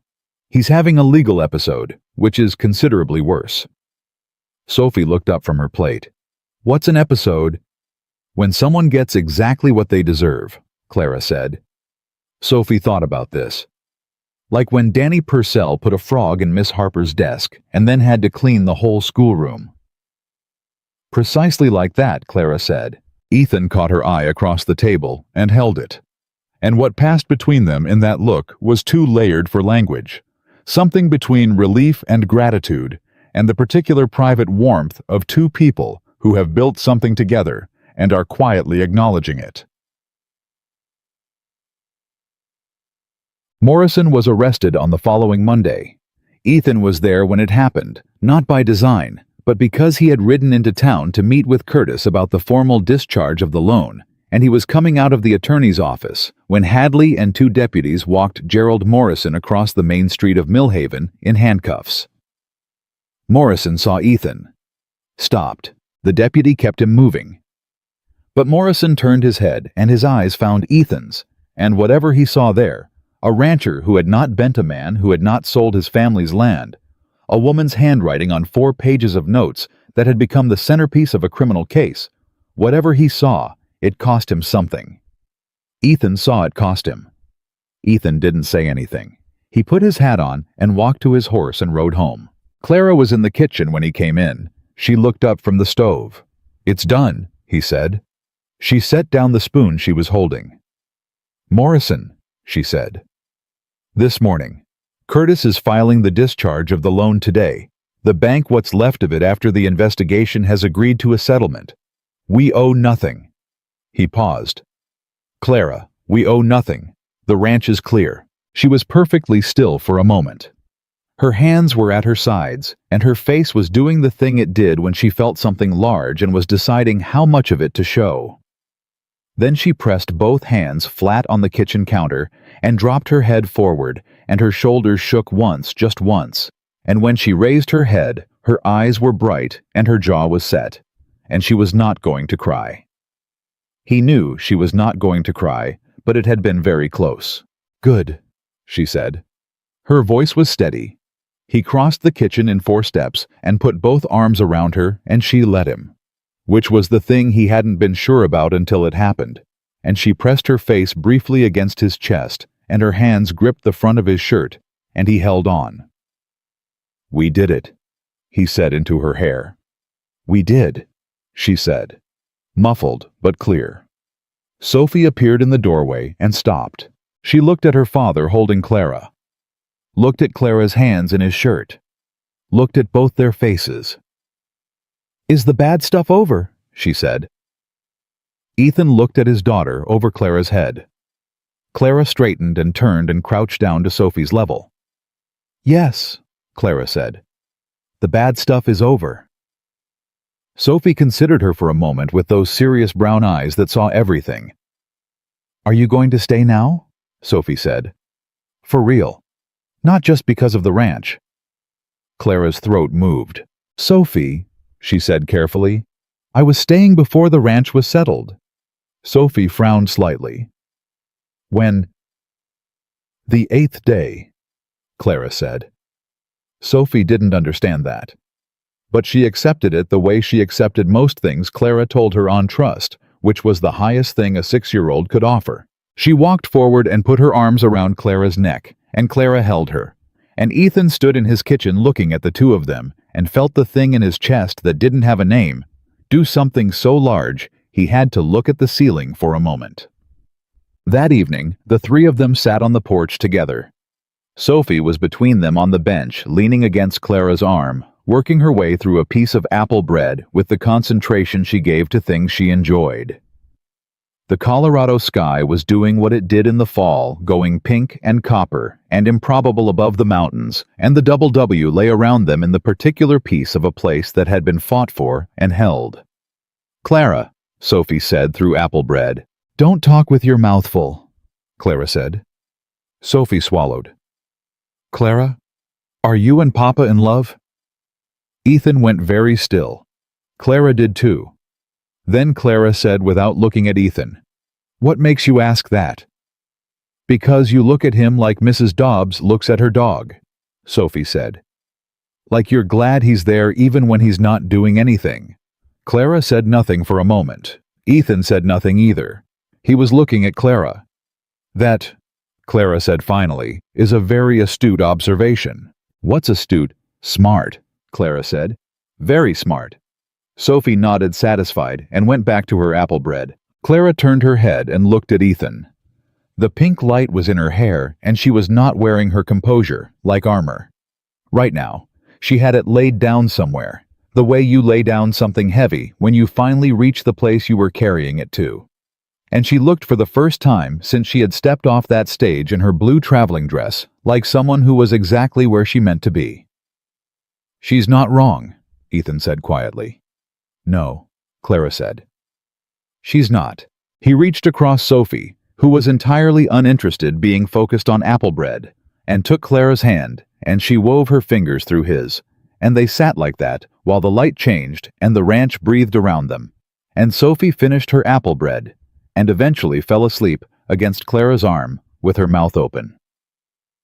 "She's going to wake up with a stiff neck," Clara said softly. "She always does," Ethan said. "She doesn't care." Clara looked down at Sophie's sleeping face. "Ethan," she said very quietly. "Yeah?" "Thank you for riding out of Finch's office with those papers instead of through the wall." She paused. "I know that's what you wanted to do." He laughed under his breath. "Tom told you that." "Tom tells me a great deal," she said. "He's very fond of you." "He's very fond of you," Ethan said. "He told me last week you were the best thing that happened to this ranch since running water." She smiled fully genuinely, the smile he had been coaxing out of her for 2 months, and still felt like a reward every time he earned it. "High praise," she said. "Highest he's got," Ethan said. The stars were coming out now, one at a time, the way they did over the Colorado mountains, slow at first, and then all at once the sky filling up until it seemed too full to hold. Sophie stirred, but didn't wake. Clara put her free hand lightly on Sophie's hair. "I'm going to write to Boston next week," Clara said. "Let them know where I am." She paused. "My cousin Agnes thought I was making a catastrophic mistake." "Were you?" he said. She considered it with the seriousness she brought to everything.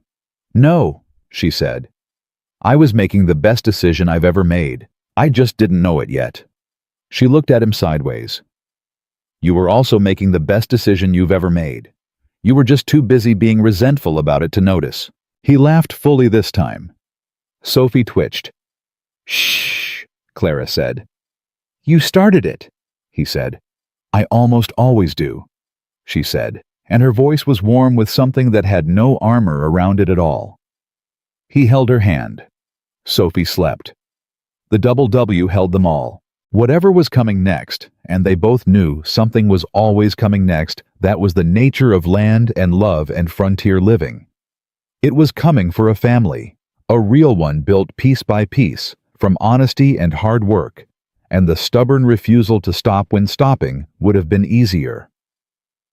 Ethan Walker had signed those papers in Finch's office thinking he was choosing between 2 bad options. He had not understood yet that he was choosing the best thing that would ever happen to him. Clara had understood it even less. But they were both beginning to now. That was enough.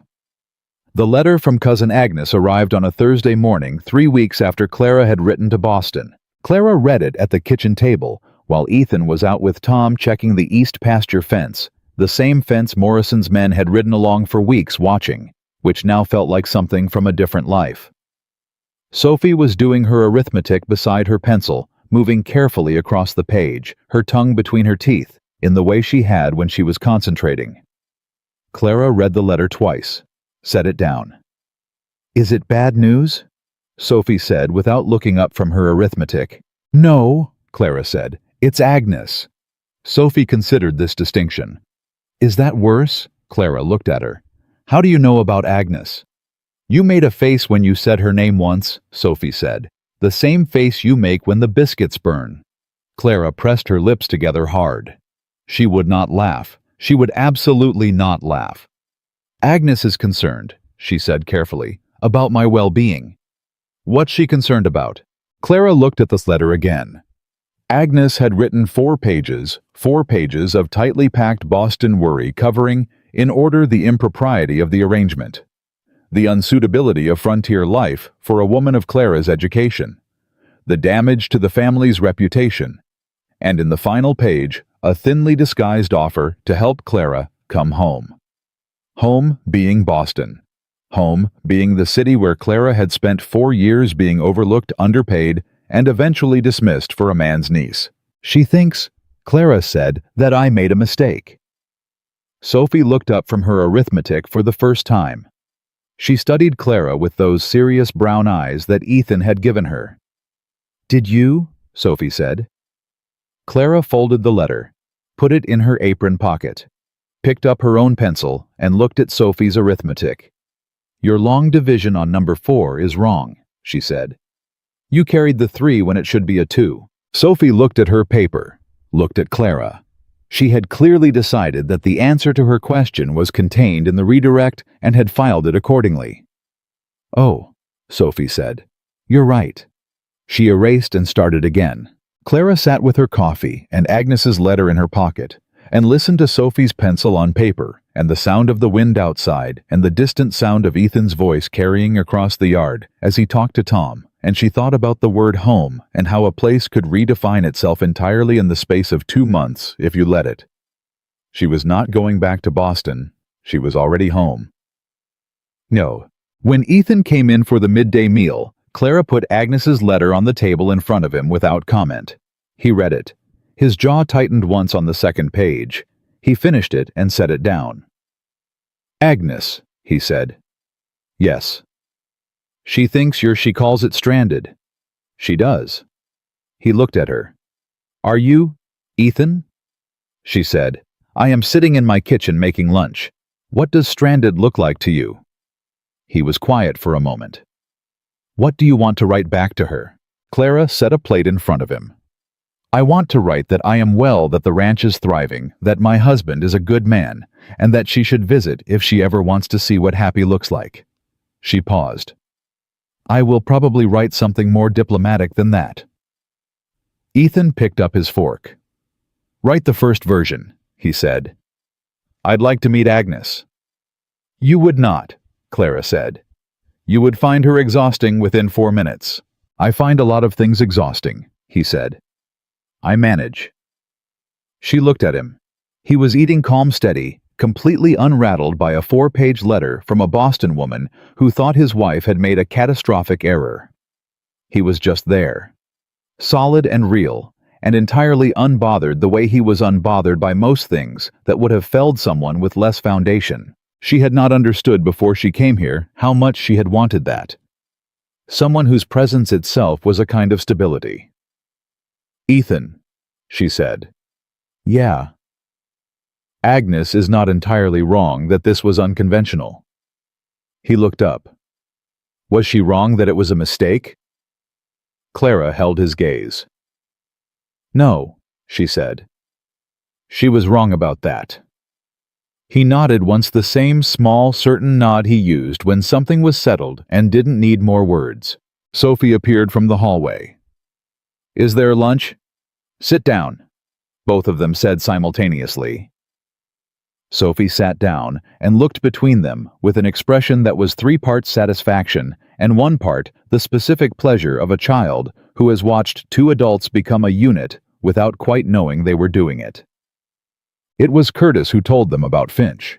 He rode out to the W himself, which was unusual enough that Ethan met him at the fence with his hand close to the rifle on his saddle before he recognized the attorney's horse.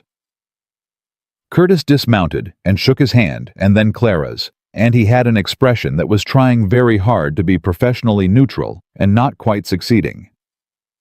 "Finch made a deal," Curtis said when they were inside. Ethan went still. "What kind of deal?" "He's cooperating with the territorial attorney's office. Full cooperation books, records, correspondence, everything." Curtis sat down at the kitchen table. "In exchange for a reduced sentence, he's giving them Morrison." Clara poured coffee without being asked, which was what she did when she was buying herself a moment to process something without reacting to it. "Morrison's already under arrest," Ethan said.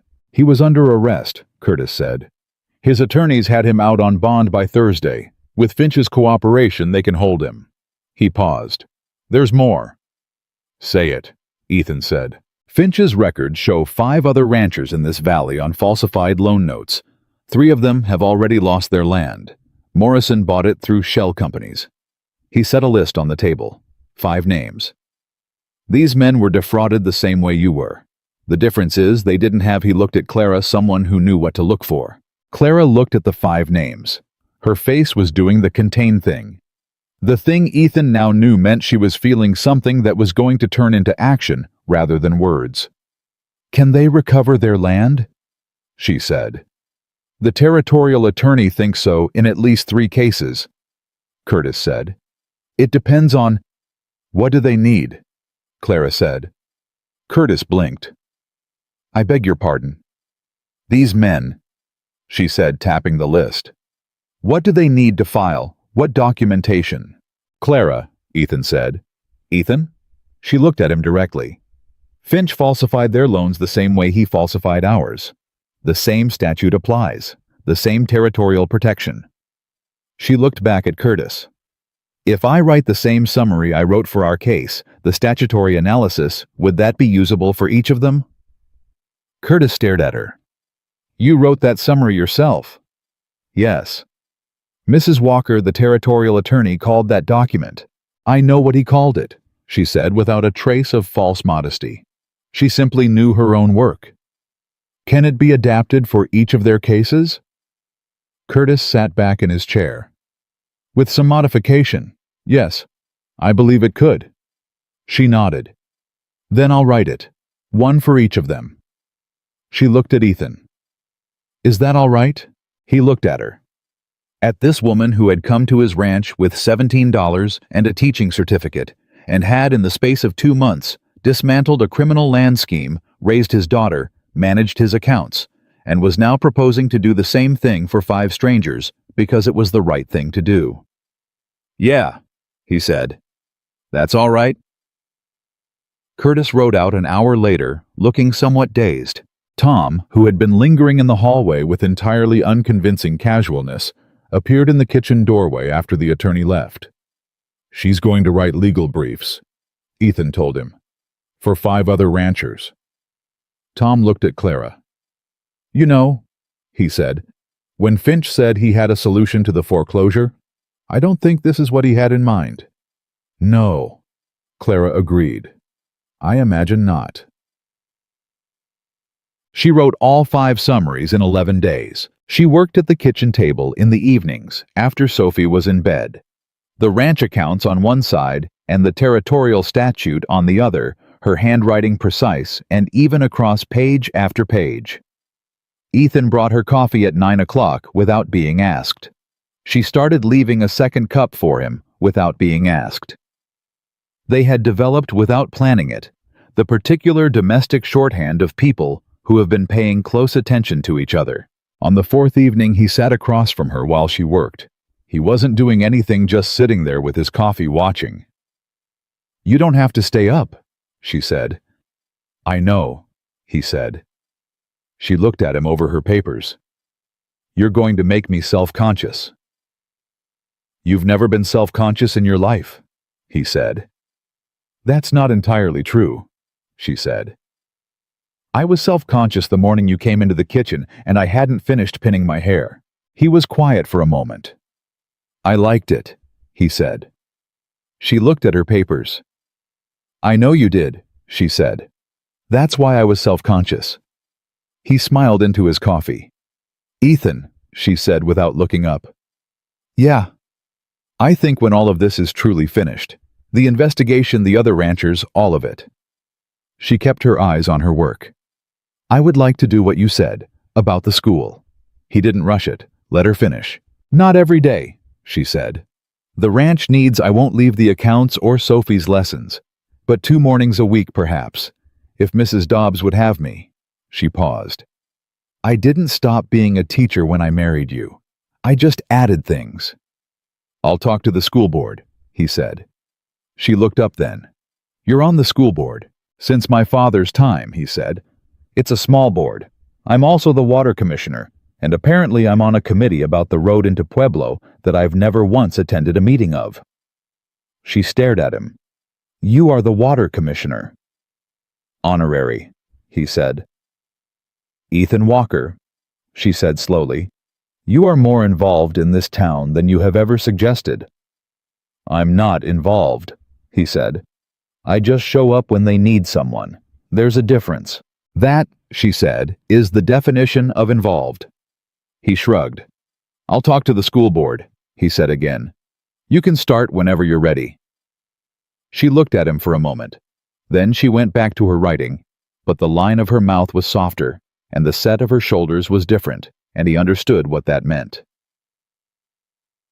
The morning Clara realized she was pregnant, it was barely dawn, and Ethan was still asleep. She sat on the edge of the bed in the thin gray light and counted back the weeks, and then sat with the number for a long, quiet moment. Her hands folded in her lap, her mind perfectly still, the way it got when she was standing at the edge of something enormous. She had not expected this. She had told herself she had not expected this.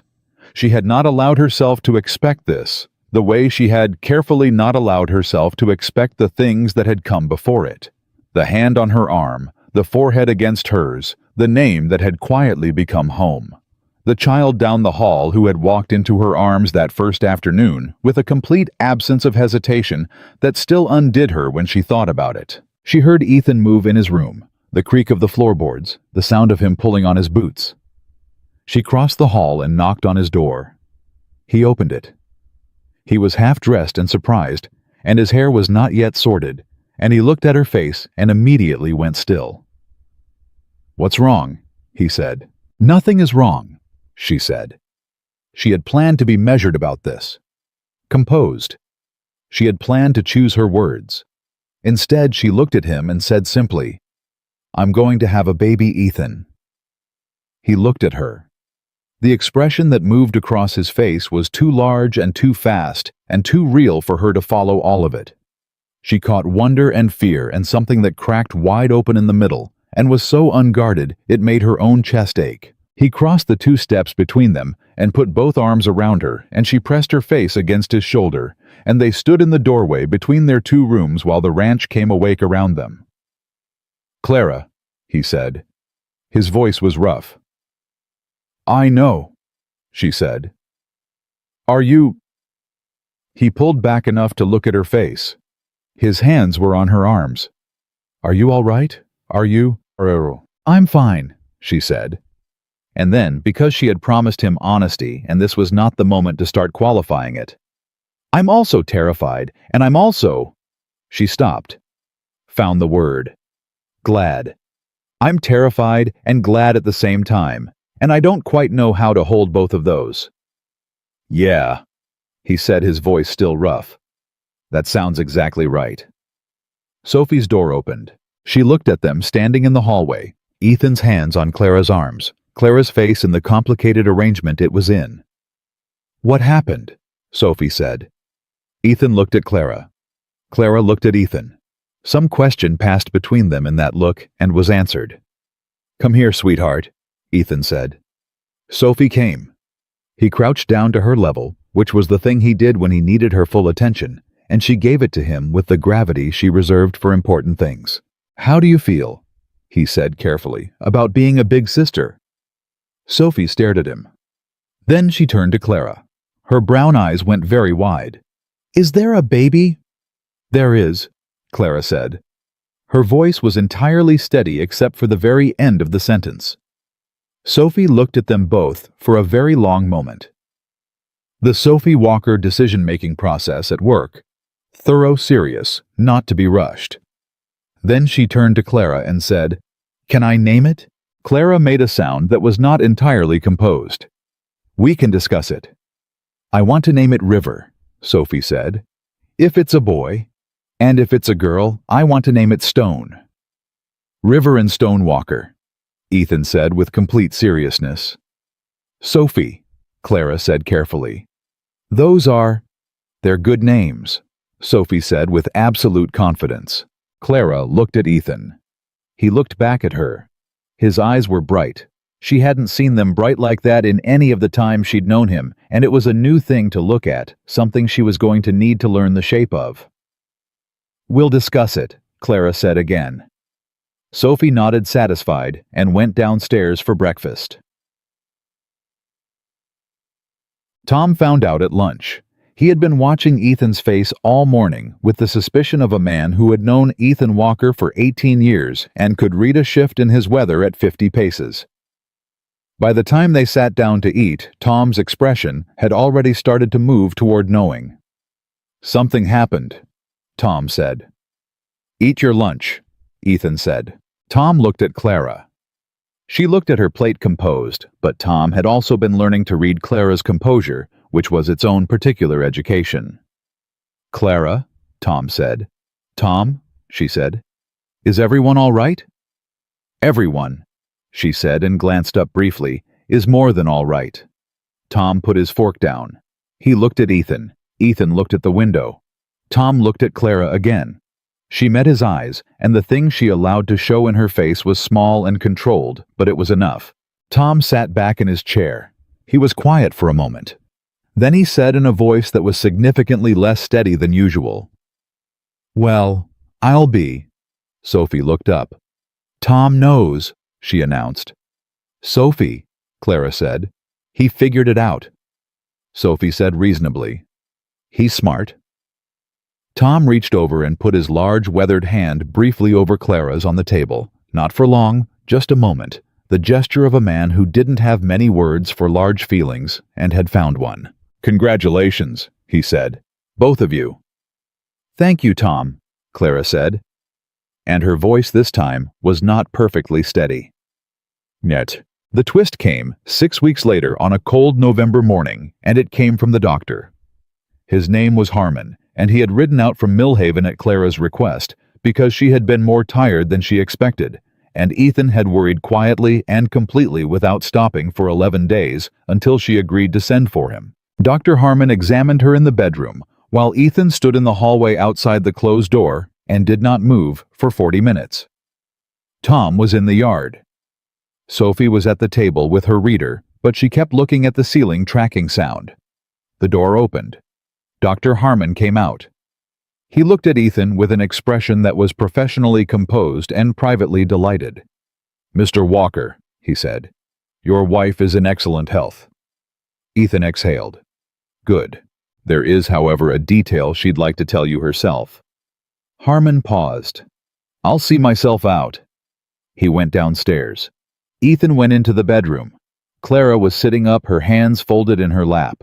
She looked at him, and her gray eyes were doing something he had never seen them do before. Something completely unguarded and slightly stunned, and underneath all of it, luminous. "Clara," he said. "What is it?" "Twins," she said. He stood very still. "Two," she said in case the word had not landed. "There are two Ethan." He sat down on the edge of the bed. Heavily. The way a man sits when his legs have made a decision without him. "Two," he said. "The doctor is quite certain," she said. "Apparently it explains the fatigue." He looked at her. She looked at him. He could see that she was using every piece of her considerable composure to remain settled, and underneath it, she was shaking slightly. Not with fear, but with the particular overwhelm of someone receiving more than they asked for, and not yet knowing how to hold it. He put his hand on her face. She leaned into it. "Two?" he said again. "I know," she said.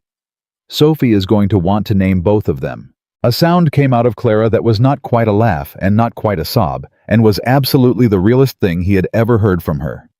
He pulled her against him, and held on, and she let him, and she pressed her face against his shoulder, and her hands gripped his shirt, and she breathed. "We're going to need a bigger table," she said into his shoulder. "We'll build one," he said. "Ethan." "Yeah." "I brought 17 books," she said. "I haven't opened a single one." "I know," he said. "I am never going to open them," she said. "I know that too," he said. She pulled back enough to look at him. Her face in the pale November light was the most fully itself he had ever seen it. The composure still there because it was part of her, and always would be, but not as armor anymore. As simply the shape of the woman she was. "I love you," she said. She said it the way she said everything, clearly, directly, without softness, as cover for uncertainty. Just the plain fact of it, offered the way she offered everything with her whole self, and no apology. He looked at her for a moment. "I know," he said. She gave him a look.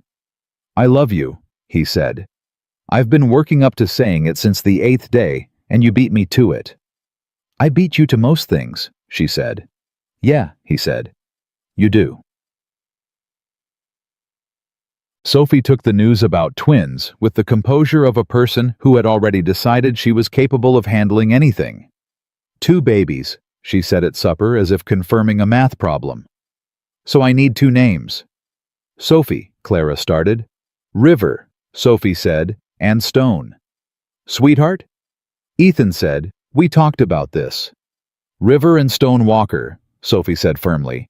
"They're good names. They'll be strong." Clara looked at Ethan. He pressed his lips together. She pressed hers. This had become something they did, the shared effort of not laughing in front of Sophie when Sophie was being entirely serious, and it was its own private language. "We will," Clara said carefully, "take them under serious consideration." Sophie nodded. "Good." She picked up her fork. "Tom says twins are good luck." "When did you talk to Tom about this?" Ethan said. "This afternoon," Sophie said. "He was crying a little, but he said it was dust." "It's November," Clara said. "I know," Sophie said. "There wasn't any dust." The spring that followed was the best one the WW had seen in years. The cattle were healthy. The east pasture, with its water rights formally protected and recorded at the territorial office, yielded well. Tom hired 2 new hands, and didn't have to let either of them go after the season. Clara started her 2 mornings a week at the Millhaven school, and Mrs. Dobbs, who had been prepared to be territorial about it, was within a month asking if she could perhaps make it 3. Curtis sent word in March that the last of the 5 defrauded ranchers had recovered their land through the territorial proceeding. All 5. Clara had written all 5 summaries. All 5 had worked. Ethan told her at the kitchen table, and she said, "Good," and went back to the ledgers, and he watched her write in her even, precise hand, and thought about a woman who had arrived at a stage depot with a firm handshake and $17, and had quietly, methodically changed everything around her. He still wasn't sure she entirely knew she'd done it. He was pretty sure she did, but preferred not to make a production of it. The twins arrived on a warm June morning. Clara was strong throughout. The doctor said it twice, with what sounded like genuine surprise, and Clara said, "I've been told I'm capable," in a voice that was slightly strained by circumstance, but entirely composed. And when it was done, and Ethan was holding 2 very small, very loud people, 1 in each arm, he looked at Clara in the bed, pale and exhausted, and the most beautiful thing he had ever seen in his life, and found he had nothing to say. So he sat on the edge of the bed and put both of them carefully in her arms, and she looked down at them, and her face went somewhere he had never seen it go, somewhere completely undefended, open all the way down, every wall and every armor set aside. Sophie appeared in the doorway. She had been waiting in the hall with Tom, who was apparently crying again, and had already tried the dust excuse twice. "Can I see?" Sophie whispered. "Come in," Clara said. Her voice was soft. Sophie came to the bed and looked at the two small faces. She was very quiet for a long moment. Then she said, "Which one is River, and which one is Stone?" Clara looked at Ethan. He looked at Clara. "That one," Clara said, nodding toward the one on the left, "is Benjamin. And this one is Rose." Sophie studied them.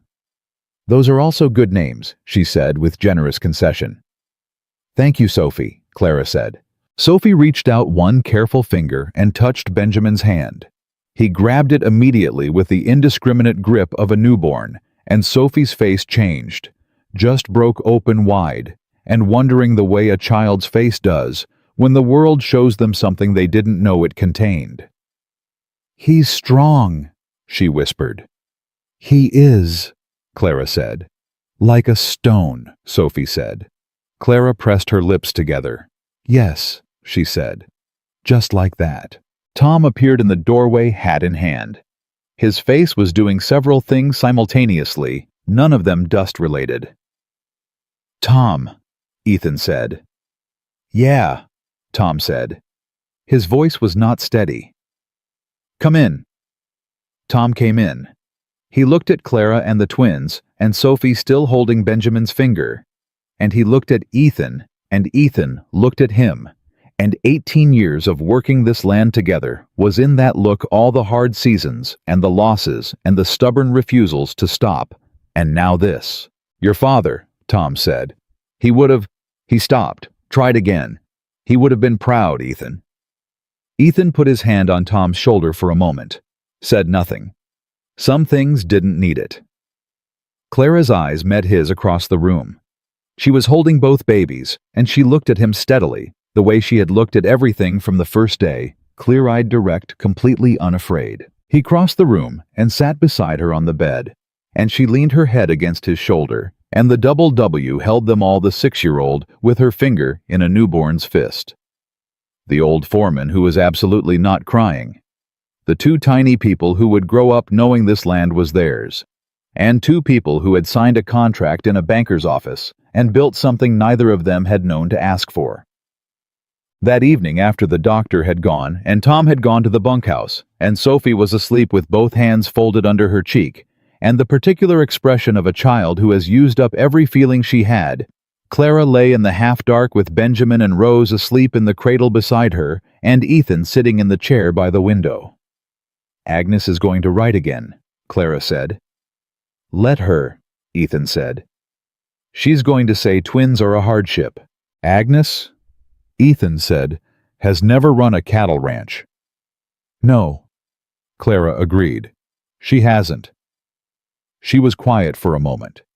She could hear the June night outside the cottonwoods, the cattle settling, the particular breathing of the double W that she knew now the way she knew her own heartbeat. "Ethan," she said. "Yeah." "The school teacher from Boston who nobody wanted." He looked at her. "She's doing all right," Clara said. He looked at her for a long moment.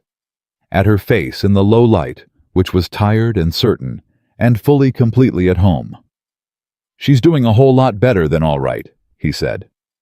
Clara closed her eyes. Outside, the double W breathed in the summer dark. The land that Ethan's father had built from nothing, that Harold Finch had tried to steal, that Clara Whitmore had walked into with $17 and walked out of as something entirely different, and it held them all the way.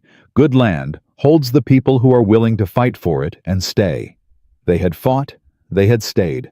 And what they had built out of a forced marriage and a foreclosure notice and a firm handshake at a stage depot was exactly what both of them had needed, and neither of them had known to ask for. That was enough. That was everything.